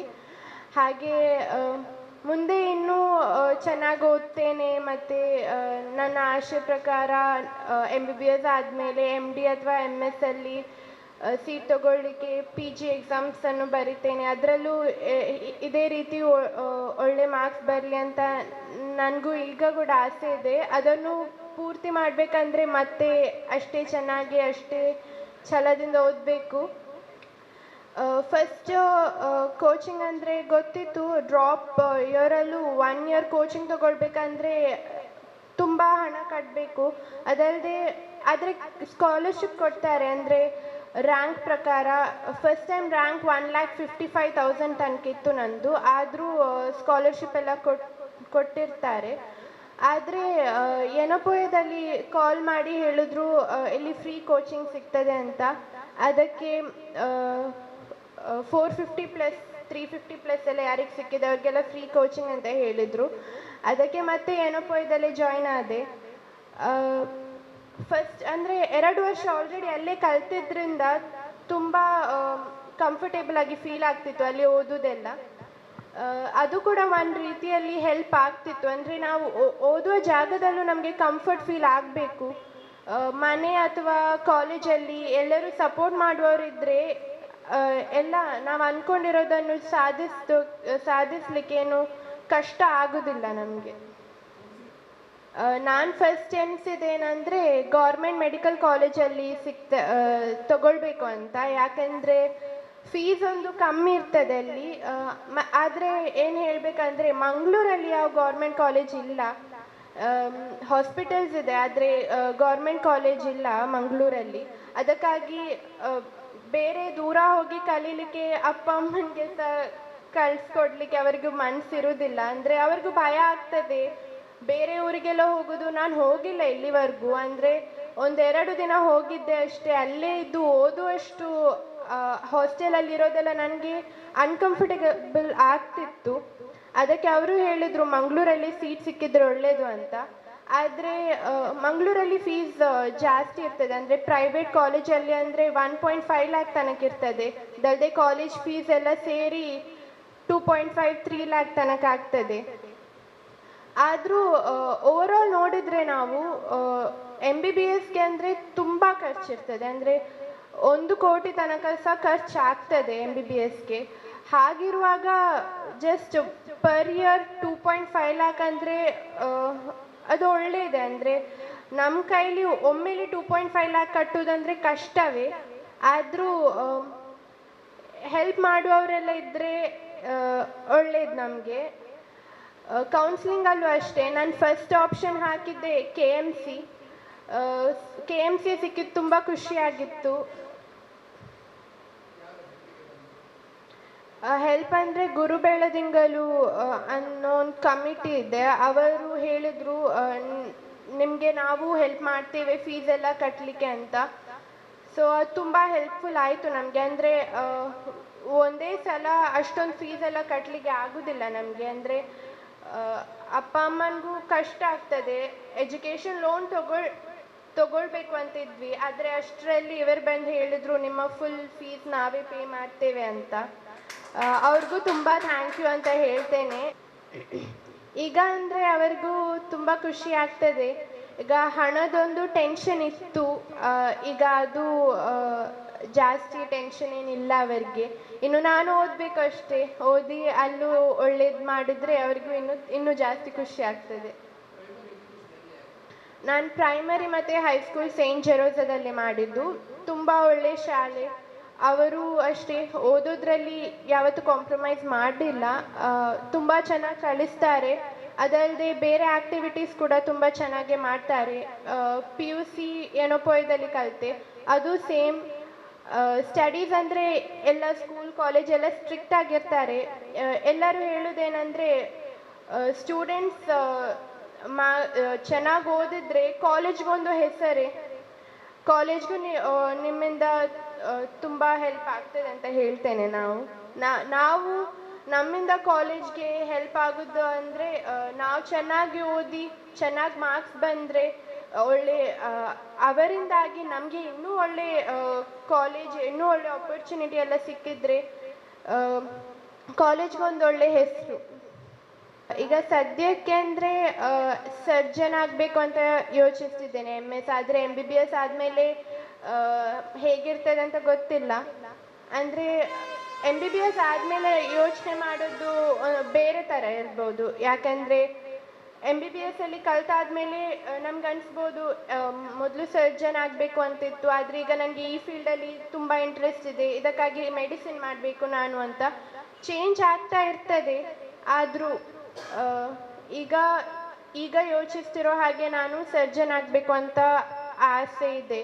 LKGಯಲ್ಲೇ ಈಜು ಕಲಿಯಲು ಹೋಗುತ್ತಿದ್ದೆ. ಮೊದಲು ಬೇಬಿ ಪೂಲಲ್ಲಿ ಸ್ವಿಮ್ಮಿಂಗ್ ಕಲಿಯಲು ಆರಂಭಿಸಿದ್ದೆ. ಮತ್ತೆ ಡೀಪ್ ಪೂಲಲ್ಲಿ ಸರಾಗವಾಗಿ ಈಜಲು ಕಲಿತೆ. ಈಜಿನಲ್ಲಿ ಇನ್ನಷ್ಟು ಸಾಧನೆಗೈದು ಗಿನ್ನಿಸ್ ರೆಕಾರ್ಡ್ ಮಾಡುವ ಆಸೆ ನನ್ನಲ್ಲಿದೆ. ದೈಹಿಕ ಕ್ಷಮತೆಗಾಗಿ ಮಿತ ಆಹಾರ ಸೇವನೆ, ಅದರಲ್ಲೂ ಮನೆಯಲ್ಲೇ ತಯಾರಿಸಿದ ಖಾದ್ಯಗಳನ್ನೇ ಸೇವಿಸುತ್ತೇನೆ ಎಂದು ಪ್ರತಿಭಾನ್ವಿತ ಈಜುಪಟು ಹ್ಯಾಡ್ರಿಯನ್ ವೇಗಸ್ ಈ ಸಂದರ್ಭ ತಿಳಿಸಿದರು. ನನಗೆ ಇಲ್ಲಿ ಇನ್ವೈಟ್ ಮಾಡಿದ್ದಕ್ಕೆ ಮತ್ತು ಅಪ್ಪ ಅಮ್ಮ ಎಲ್ಲರಿಗೂ ಸಹ ಥ್ಯಾಂಕ್ ಯು, ನನಗೆ ಸಪೋರ್ಟ್ ಕೊಟ್ಟದಕ್ಕೆ, ಇದು ವರ್ಲ್ಡ್ ರೆಕಾರ್ಡನ್ನು ಮಾಡಿದ್ದಕ್ಕೆ. ಅಲ್ಲ ಅಡ್ರಿಯನ್, ಈಗ ಈಜುವೇ ನಿನ್ನ ಪರ್ಟಿಕ್ಯುಲರ್ ಸಬ್ಜೆಕ್ಟ್ ಯಾಕಾಯಿತು? ಈಜುವೇ ಬೇಕು. ಈಗ ಕೆಲವರು ಫುಟ್ಬಾಲಲ್ಲಿದ್ದಾರೆ, ಚೆಸ್ಸಲ್ಲಿದ್ದಾರೆ, ಮತ್ತೊಂದರಿದ್ದಾರೆ. ಈಜುವೇ ನಿನಗೆ ಯಾಕೆ ಬೇಕು ಅಂತ ಅನಿಸಿತು? ಎಂತಕ್ಕಂದರೆ ನನಗೆ ಸಣ್ಣದಿಂದ ನನಗೆ ಸ್ವಿಮ್ಮಿಂಗ್ ಅಂದರೆ ನನಗೆ ಜಾಸ್ತಿ ಇಷ್ಟ. ಮುಂಚೆಯಿಂದ ಅಂದರೆ ಎಲ್ಲಿಯಾದರೂ ಹೋಗುವಾಗ ಸ್ವಿಮ್ಮಿಂಗ್ ಇದ್ದರೆ ಅಲ್ಲಿಯೇ ಹೋಗೋದು. ಅಂದರೆ ಪೂಲ್ ಇದ್ದರೆ, ಅಂದರೆ ಈಗ ರೆಸಾರ್ಟ್ ಯಾವುದಾದ್ರೆ ಅಲ್ಲಿ ಪೂಲ್ ಇದ್ದರೆ ಅಂತ ಮಾತ್ರ ಹೋಗೋದು, ಇಲ್ಲಾದರೆ ಬೇರೆ ಕಡೆ ಹೋಗ್ತಿದ್ದೆ. ಹಾಗೆ ನನಗೆ ಇಂಟ್ರೆಸ್ಟ್ ಬಂತು ಸ್ವಿಮ್ಮಿಂಗಲ್ಲಿ ಜಾಸ್ತಿ. ಅಂದರೆ ನನಗೆ ಸ್ವಿಮ್ಮಿಂಗ್ ಅಂದರೆ ಜಾಸ್ತಿ ಇಷ್ಟ. ಹಾಗೆ ಒಂದು ಥರ್ಡಿಗೆ ಅಂದರೆ LKGಯಲ್ಲಿ ಹೋಗ್ತಿದ್ದೆ ಶಾರದಾ ವಿದ್ಯಾನಿಕೇತನಲ್ಲಿ. ಮತ್ತೆ ಒಂದು ಸ್ಟಾಪ್ ಆಯಿತು, ಮತ್ತೆ ಹೋಗಲಿಲ್ಲ. ಮತ್ತು ಈಗ 7th ಸ್ಟ್ಯಾಂಡರ್ಡಲ್ಲಿ ನಾನು ಸ್ವಿಮ್ಮಿಂಗ್ ಇನ್ನೊಮ್ಮೆ ಸ್ಟಾರ್ಟ್ ಮಾಡಿದೆ. ಈಗ ಮೊನ್ನೆ ಅಷ್ಟೇ ನಾನು ವರ್ಲ್ಡ್ ರೆಕಾರ್ಡ್ ಮಾಡಿ ಮುಗಿಸಿದೆ. ಈಗ ನಾನು 8th standard. Carmel school, CBS. Daily practice ಮಾಡ್ತೀನಿ. ಒಂದು ಅಂದರೆ 6 to 7:30, 5 to 6 ಆಗಿ. ಎಮ್ಮೆಕೆರೆ ನೆಕ್ಸ್ಟ್.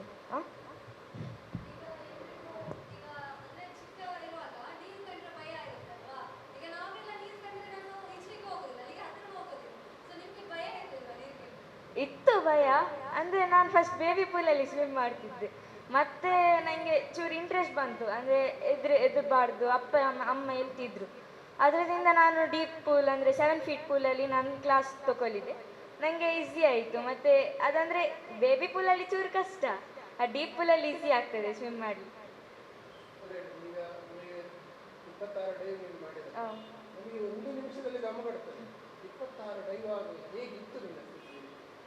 ಒಂದು ಟೈಪ್ ಅಂದರೆ ಚಕ್ಕರ್ ಬಂದ ಥರ ಆಗ್ತಿತ್ತು. ಮಾತ್ರ ಅದಂದರೆ ಲಂಗ್ಸ್ ಎಕ್ಸಸೈಸ್ ಮಾಡಿದರೆ ಅದು ನನಗೆ ಬ್ರೀದ್ ಇಟ್ಕೊಳ್ಳಿಕ್ಕೆ ಆಗ್ತದೆ. ಹಾಗೆ ಯಾವಾಗ ಸಹ ಮಾರ್ನಿಂಗ್ ಮತ್ತು ರಾತ್ರಿ ಮಲಗುವ ಮುಂಚೆ ಎಕ್ಸಸೈಸ್ ಮಾಡ್ತಿದ್ದೆ. ಅಂದರೆ ಇದೆ ಪ್ರಾಣಾಯಾಮ ಅದೆಲ್ಲ, ಮತ್ತು ಇದು ಸ್ಟ್ರೆಚಿಂಗ್ ಅದೆಲ್ಲ ಮಾಡ್ತಿದ್ದೆ. ಅದರಿಂದ ಬಾಡಿ ಫಿಟ್ ಆಯಿತು ನನಗೆ ಸ್ವಿಮ್ಮಿಂಗ್ ಮಾಡಿ.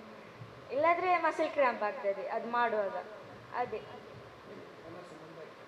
ಮುಂದೀಗ ನನಗೆ ಗಿನ್ನಿಸ್ ರೆಕಾರ್ಡ್ ಮಾಡಲಿಕ್ಕೆ ಅಂತ ಆಸೆ ಉಂಟು, ನಾನು ಮಾಡ್ತೇನೆ.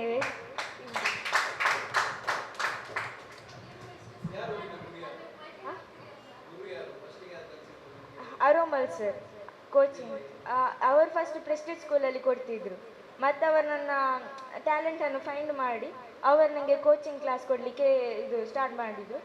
ಮತ್ತು ಅಂದರೆ ಜಾಸ್ತಿ ಕ್ಲಾಸ್ ತಗೊಳ್ಳಿ, ಲಂಗ್ಸ್ ಎಕ್ಸಸೈಸ್ ಎಲ್ಲ ಮಾಡಿ, ಮತ್ತು ಸರ್ ನನಗೆ ಇನ್ನೂ ಸಹ ಅಂದರೆ ಟೆಕ್ನಿಕ್ಸ್ ತೋರಿಸಿದ್ರು, ಹೇಗೆ ಮಾಡಬೇಕು, ಹೇಗೆ ನೀರಿನ ಒಳ್ಳೆ ಮಾಡಿ ಬ್ರೀದ್ ಇಟ್ಕೊಳ್ಳಿಕ್ಕೆ ಹೇಗೆ ಆಗ್ತದೆ ಹಾಗೆ ಅಂತ.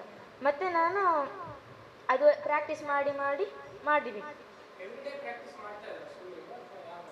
ಹೌದು, ಒಂದು ಈವ್ನಿಂಗ್ ಸ್ಕೂಲ್ ಬಿಟ್ಟ ಆದಮೇಲೆ ನಾನು ಹೋಗ್ತಿದ್ದೆ ಸ್ವಿಮ್ಮಿಂಗ್ ಕ್ಲಾಸ್.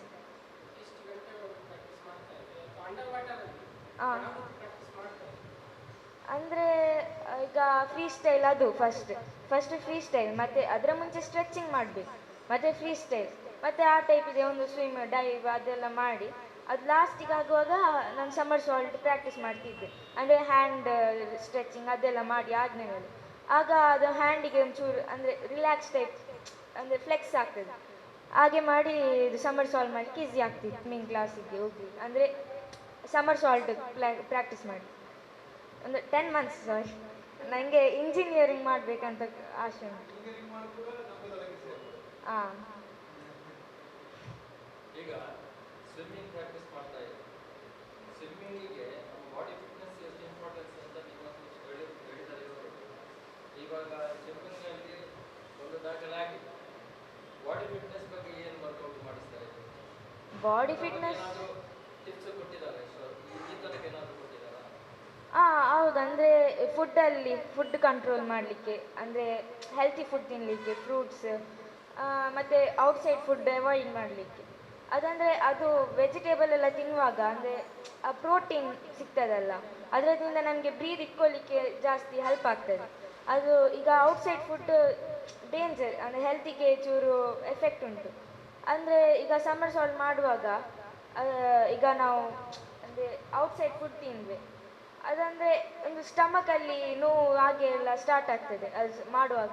ಹಾಗೆ ಸರ್ ನನಗೆ ಹೇಳ್ತಿದ್ರು, ನೀನು ಯಾವಾಗ ಸಹ ಔಟ್ಸೈಡ್ ಫುಡ್ ಅವಾಯ್ಡ್ ಮಾಡಬೇಕು, ಮತ್ತು ಒಳಗಿದ್ದು ಮನೆಯಲ್ಲಿ ಮಾಡಿದೆಲ್ಲ ಫುಡ್ ತಿನ್ನಬೇಕು, ವೆಜಿಟೇಬಲ್ ಅದೆಲ್ಲ.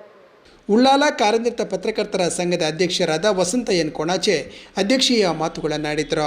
ನೋಬೆಲ್ ವರ್ಲ್ಡ್ ರೆಕಾರ್ಡ್ ಮಾಡಿರುವಂತಹ ಹ್ಯಾಡ್ರಿನ್ ವೇಗಸ್ ಅವರೇ, ಮತ್ತು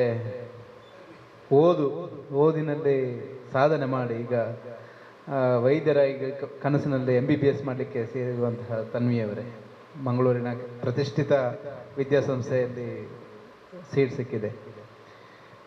ನಾನು ಮೊದಲಿಗೆ ರಾಧಾಕೃಷ್ಣ ರಾಯ್ ಉಮಿ ಅವರ ಬಗ್ಗೆ ಒಂದು ಸ್ವಲ್ಪ ಮಾತಾಡ್ತೇನೆ. ಯಾಕಂದರೆ ಎಲ್ಲರೂ ದುಡಿತಾರೆ, ಉದ್ಯಮವನ್ನು ನಡೆಸ್ತಾರೆ, ಆದರೆ ಸಮಾಜಕ್ಕೆ ಕೊಡಬೇಕಂತೇಳಿರುವುದು ಕೆಲವರಿಗೆ ಮಾತ್ರ. ಅಂತಹ ಮನಸ್ಸಲ್ಲಿ ಇರುವವರು ನಮ್ಮ ರಾಧಾಕೃಷ್ಣ ರೈ ಉಮಿಯ. ಯಾಕಂದರೆ ಮಾಮೂಲಿಯಾಗಿ ಲಯನ್ಸ್ ಕ್ಲಬ್ ಮುಖಾಂತರ ಅವರು ಕೊಡ್ತಾ ಇರ್ತಾರೆ, ಕೆಲವೊಂದು ಕೊಟ್ಟದನ್ನು ಅವರು ಹೇಳುವುದಿಲ್ಲ ಯಾರಿಗೂ ಕೂಡ, ಅದು ಸುದ್ದಿಯಾಗದೆ ಇರ್ತದೆ, ಅವರ ಮನಸ್ಸಿನಲ್ಲಿ ಇರ್ತದೆ. ಅವರು ಕೊಟ್ಟಿರ್ತಾರೆ, ಕೊಟ್ಟ ಕೈಗೆ ಮತ್ತು ತಗೊಂಡ ಕೈಗೆ ಮಾತ್ರ ಗೊತ್ತಿರ್ತದೆ. ಆದರೆ ಅದರೊಂದಿಗೆ ಅವರು ಜನಶಿಕ್ಷಣ ಟ್ರಸ್ಟ್ ಅಂತೇಳಿ ಒಂದು ಟ್ರಸ್ಟ್ ಇದೆ, ಅದರ ಮುಖಾಂತರ ಅವರಿಗೆ ಒಂದು ರೀತಿಯಲ್ಲಿ ಬೆನ್ನೆಲುಬಾಗಿ ಇವರು ಆಗಲಿ ರಮೇಶ್ ಅವರಾಗಲಿ ಬೆನ್ನೆಲುಬಾಗಿ ನಿಂತ್ಕೊಂಡು ಕಾರ್ಯವನ್ನು ಮಾಡ್ತಾರೆ. ಅದೊಂದು ಸ್ವಚ್ಛತಾ ಕಾರ್ಯ ಆಗಲಿ ಅಥವಾ ಜನರಿಗೆ ಮಾಹಿತಿ ನೀಡುವ, ಈಗ ಕೊಡುವುದಕ್ಕಿಂತಲೂ ಮುಖ್ಯವಾಗಿ ಬೇಕಿದ್ದದ್ದು ಜನರಿಗೆ ಮಾಹಿತಿ, ಅವರಿಗೆ ಮಾರ್ಗದರ್ಶನ. ಅಂತ ಮಾರ್ಗದರ್ಶನ ನೀಡುವಂಥ ಒಂದು ಸಂಸ್ಥೆಗೆ ಇವರು ಬೆನ್ನೆಲುಬಾಗಿ ನಿಂತಿರುವುದು ಅದೊಂದು ದೊಡ್ಡ ಕೊಡುಗೆ ಅಂತ ನಾನು ಹೇಳಲಿಕ್ಕೆ ಇಚ್ಛೆ ಪಡ್ತೇನೆ. ಅದೊಂದು ಒಂದು ದಿವಸಕ್ಕೆ ಸೀಮಿತ ಅಲ್ಲ, ಅದು ನಿರಂತರ ಕೊಡುಗೆ ಇರ್ತದೆ ಅವರದ್ದು. ಅಂದರೆ ಒಂದು ಯಾವುದೋ ಒಂದು ಕಾರ್ಯಕ್ರಮ ಮಾಡಬೇಕಾದ್ರೆ ಅದಕ್ಕೆ ಎಷ್ಟು ಖರ್ಚಿಂದ ಇರ್ತದೆ, ಅದನ್ನು ಇವರೆಲ್ಲ ಸೇರಿಕೊಂಡು ಅವರಿಗೆ ಸಪೋರ್ಟ್ ಮಾಡ್ತಿರೋದೊಂದು ಉತ್ತಮ ಕಾರ್ಯ. ಇವರ ಸೇವೆ ಇನ್ನು ಕೂಡ ಮುಂದುವರಿಯಲಿ. ಲಯನ್ಸ್ ಕ್ಲಬ್ಬಲ್ಲಿ ಕೂಡ ಅವರು ಉನ್ನತ ಸ್ಥಾನವನ್ನು ಪಡೆಯಲಿ, ಅದರೊಂದಿಗೆ ಸಮಾಜಕ್ಕೆ ಕೂಡ ಅವರ ಕೊಡುಗೆ ಸಿಗಲಿ ಅಂತೇಳಿ ನಾವೊಂದು ತನ್ನ ಹಾರೈಕೆ ಅಷ್ಟೇ. ಇನ್ನೊಂದು ನಮ್ಮ ತನ್ವಿ, ಎಲ್ರಿಗೂ ಒಂದು ಆಶೆ ಇದೆ, ಮಕ್ಕಳು ತಮ್ಮ ತಂದೆ ತಾಯಿಯವರಿಗೆ ನಮ್ಮ ಮಕ್ಕಳು ವೈದ್ಯರಾಗಬೇಕು ಅಥವಾ ಇಂಜಿನಿಯರ್ ಆಗಬೇಕಂತೇಳಿ. ಅದರಲ್ಲೂ ಕೂಡ ಇಂಜಿನಿಯರ್ ಅಂತೂ ಈಗಂತೂ ಎಲ್ರಿಗೂ ಸಾಧ್ಯ ಇಲ್ಲ ಅಂತ ಹೇಳೋದಿಲ್ಲ, ಆದರೆ ವೈದ್ಯರಾಗೋದು ಈಗ ಕೂಡ ತುಂಬ ಕಷ್ಟ ಇದೆ. ಅದರಲ್ಲೂ ಮಧ್ಯಮ ವರ್ಗದ ಮಕ್ಕಳು ವೈದ್ಯರಾಗೋದಂದರೆ ಅದು ಹೇಳುವ ಅಂತ ಸಾಧ್ಯವೇ ಇಲ್ಲ. ಯಾಕಂದರೆ ಒಂದು ಮಕ್ಕಳು ಸಾಧನೆ ಮಾಡಿ ಸೀಟ್ ಪಡೆದರೆ ಮಾತ್ರ ಅದು ಸಾಧ್ಯತೆ ಇದೆ, ತಂದೆ ತಾಯಿಯೊಂದರಿಗೆ ಹಣ ಭರಿಸಲಿಕ್ಕೆ ಸಾಧ್ಯ ಇಲ್ಲ. ಆ ನಿಟ್ಟಿನಲ್ಲಿ 1 ವರ್ಷ ಬ್ರೇಕ್ ತಗೊಂಡು ಆ ಸಾಧನೆಯನ್ನು ಮಾಡಿದ್ದಾರೆ ತನ್ವಿಯವರು. ಮುಂದಿನ ದಿನಗಳಲ್ಲಿ MBBS ಮಾಡಿ MD ಮಾಡಿ, ಆಮೇಲೆ ನೀವು ಕೂಡ ಈಗ ನೀವು ಯಾವ ರೀತಿ ಬಂದಿದೆ ಅಂತ ನಿಮ್ಗೆ ಗೊತ್ತಿರ್ತದೆ, ಕಷ್ಟ ಗೊತ್ತಿರ್ತದೆ. ಶ್ರೀಮಂತರು ವೈದ್ಯರಾಗುವುದು ಬೇರೆ, ಆದರೆ ಒಂದು ಮಾಧ್ಯಮ ವರ್ಗದಲ್ಲಿ ಹುಟ್ಟಿ ವೈದ್ಯರಾಗುವುದು, ಅವರಿಗೆ ಬಡವರ ಒಂದು ನೋವು ಅರಿತುಕೊಳ್ಬೇಕು. ನೀವು ಒಂದು ಕಲಿತ ನಂತರ ನೀವು ಉದ್ಯೋಗಕ್ಕೆ ವೃತ್ತಿ ಜೀವನಕ್ಕೆ ಬಂದಾಗ ಗ್ರಾಮೀಣ ಪ್ರದೇಶದಲ್ಲಿ ಸೇವೆ ಮಾಡಿ ಮತ್ತು ಯಾರಾದರೂ ತುಂಬ ಕಷ್ಟದಲ್ಲಿ ಬಂದವರಿಗೆ ಸಹಾಯ ಮಾಡಿ, ಅದು ಖಂಡಿತ ನಿಮಗೆ ಒಂದು ಪ್ರೇರಣೆ ಆಗ್ತದೆ ನಿಮಗೆ, ಮತ್ತು ನಿಮ್ಮ ಮುಂದಿನ ಜೀವನಕ್ಕೆ ಕೂಡ ಅದು ಹೆಲ್ಪ್ ಆಗ್ತದೆ ಅಂತ ಹೇಳ್ತೇನೆ. ಅದರೊಂದಿಗೆ ವೈದ್ಯಕೀಯವಂತಲೇ ಮಾತ್ರ ಇಟ್ಕೊಳ್ಬೇಡಿ, ಅದರೊಂದಿಗೆ ಭಾರತೀಯ ಸೇವಾ ಇದಿದೆ, IAS IPS ಅಂಥದ್ದೆಲ್ಲ ಇದೆ, ಅದರಲ್ಲಿ ಕೂಡ ಟ್ರೈ ಮಾಡಿ. ಅಂದರೆ ತುಂಬ ಮಂದಿ ಡಾಕ್ಟರ್ ಆಗಿದ್ದವರು IAS ಆಗಿದ್ದಾರೆ, IPS ಆಗಿದ್ದಾರೆ. ನಮ್ಮಲ್ಲಿ ದಕ್ಷಿಣ ಕನ್ನಡದಲ್ಲಿ ಅಂತೂ ಭಾರಿ ಕಡಿಮೆ, ಎಲ್ಲ ಬಿಹಾರ, ಉತ್ತರ ಪ್ರದೇಶ ಅಂಥ ಏರಿಯಾದಲ್ಲಿ ಬಂದು IPS IAS ನಮ್ಮನ್ನು ಆಳ್ತಿರುವವರೇ. ಒಂದು ತಮಿಳುನಾಡು ಅಥವಾ ಕೇರಳದಲ್ಲಿ ಕಡಿಮೆ, ಆದರೆ ಬಿಹಾರ ಆಚೆಯವರು. ಅದಕ್ಕೆ ನಮ್ಮ ಊರಿಂದ ಕೂಡ ಈಗ ನಿಮಗೆ ತಾಕತ್ತಿದೆ, ಅದು ಮಾಡುವಂತಹ ತಾಕತ್ತಿದೆ. ಯಾರಿಗೆ? ತನ್ವಿಗೆ. ಖಂಡಿತವಾಗಿ IAS ಮಾಡ್ಬೋದು. IAS ಅಲ್ಲಿ ಕೂಡ ನೀವು ಮತ್ತಲ್ಲಿ ಸಂಬಂಧಪಟ್ಟ ವೈದ್ಯಕೀಯ ಸಂಬಂಧಪಟ್ಟ ಡಿಪಾರ್ಟ್ಮೆಂಟ್ಗಳಿವೆ, ಅದರಲ್ಲಿ ಹೋಗ್ಕೊಂಡು ನೀವು ದೊಡ್ಡ ಪೋಸ್ಟಲ್ಲಿ ಹೋಗ್ಬೋದು. ಅಂದರೆ ಅಂತ ನಿನ್ನಂಥ 1 ಲಕ್ಷ ಡಾಕ್ಟರ್ಗಳನ್ನು ಹಿಡಿತದಲ್ಲಿ ಇಡುವಂತಹ ಕಾರ್ಯ ಮಾಡ್ಬೋದು. ಅದರೊಂದಿಗೆ ನೀವು ವೈದ್ಯರಾಗಿದ್ದುಕೊಂಡು ಭಾರತೀಯ ಸೇನೆಯಲ್ಲಿ ವೈದ್ಯರಾಗಿ ಕೂಡ ಹೋಗ್ಲಿಕ್ಕೆ ಅವಕಾಶ ಇದೆ. NDA ನೀನೊಂದು 5 ವರ್ಷ ಅಲ್ಲಿ ಸೇವೆ ಮಾಡಿ ಬಂದರೆ ಖಂಡಿತವಾಗಿ ನಿಮಗೆ ಲೈಫಲ್ಲಿ ಮತ್ತೆ ತುಂಬ ಮುಂದೆ, ಅದರ ನಂತರ ಕೂಡ IAS ಮಾಡ್ಬೋದು. ಒಂದು ಕೇವಲ MBBS ಮಾಡಿದ ತಕ್ಷಣ ನಾನು MD ಮಾಡ್ತೇನೆ ಅಂತಿಲ್ಲ. ಒಂದು ವೇಳೆ ಸಿಕ್ಕಿದ್ರೆ ಭಾರತೀಯ ಸೇನೆಗೆ ಕೂಡ ಒಂದು ಟ್ರೈ ಮಾಡಿ. ಅಂದರೆ ಅದರಲ್ಲಿ ವೈದ್ಯರಾದರೆ ಒಂದು 5 ವರ್ಷದಲ್ಲಿ ಮತ್ತೆ ಅಲ್ಲಿಂದಲೇ ನಿಮಗೆ ಎಜುಕೇಷನ್ ಸಿಗುತ್ತೆ, ಅಲ್ಲಿಂದಲೇ IAS ಓದಲಿಕ್ಕೆ ಸ್ಪೆಷಲ್ ಕೋಟಾ ಸಿಗುತ್ತೆ. ಹಾಗೆ ಅದೊಂದು ಉತ್ತಮ ಅವಕಾಶ ಇದೆ. ನಮ್ಮಲ್ಲಿ ಈಚೆಯವರು ಬಾರಿ ಕಡಿಮೆ ಮಾಡಲಿ. ಅದು ಕೂಡ ನನ್ನ ಊರಿನವಳು, ನನ್ನ ಕೊಣಾಜೆ ಗ್ರಾಮದವಳು, ನನಗೆ ಕೂಡ ತುಂಬ ಖುಷಿಯ ಸಂಗತಿ. ಮತ್ತು ಇನ್ನು ಹ್ಯಾಡ್ರಿಯನ್ ಬಗ್ಗೆ ಹೇಳಲಿಕ್ಕೆ ಇದಿಲ್ಲ, ಮಾತುಗಳಿಲ್ಲ. ಯಾಕಂದರೆ ಸಣ್ಣ ಪ್ರಾಯದಲ್ಲಿ ದೊಡ್ಡ ಸಾಧನೆ, ಅದು ಎಲ್ರಿಗೂ ಅದೊಂದು ಕೆಲವೊಂದು ಗುರುಗಳಿಂದ ಅವರು ಐಡಿಯಾಸ್ ಕೊಡ್ತಾರೆ, ಅದನ್ನು ಮಾಡಬೇಕಾದ್ರೆ ಟ್ಯಾಲೆಂಟ್ ಬೇಕಲ್ಲ, ಆ ಟ್ಯಾಲೆಂಟ್ ನಿನ್ನ ಹತ್ರ ಇದೆ. ಉಪಾಧ್ಯಕ್ಷರಾದ ಆರಿಫ್ ಯುವಾರ್, ಕೋಶಾಧಿಕಾರಿ ಬಶೀರ್ ಕಲ್ಕಟ್ಟ, ಕಾರ್ಯಕಾರಿ ಸಮಿತಿ ಸದಸ್ಯರಾದ ಆಸಿಫ್ ಬಬ್ಬುಕಟ್ಟೆ, ಪತ್ರಕರ್ತರಾದ ಜಯಂತ್ ಸಂಕೋಳಿಗೆ, ಗಂಗಾಧರ ನೀರಾರಿ ಉಪಸ್ಥಿತರಿದ್ದರು. ಪ್ರಧಾನ ಕಾರ್ಯದರ್ಶಿ ಶಶಿಧರ ಪೊಯ್ಯತ್ತಬೈಲ್ ನಿರೂಪಿಸಿದರು. ಪತ್ರಕರ್ತೆ ಸುಷ್ಮಿತಾ ಸಾಮಾನಿ ಸನ್ಮಾನಿತರ ಅಭಿನಂದನಾ ಪತ್ರ ವಾಚಿಸಿದರು.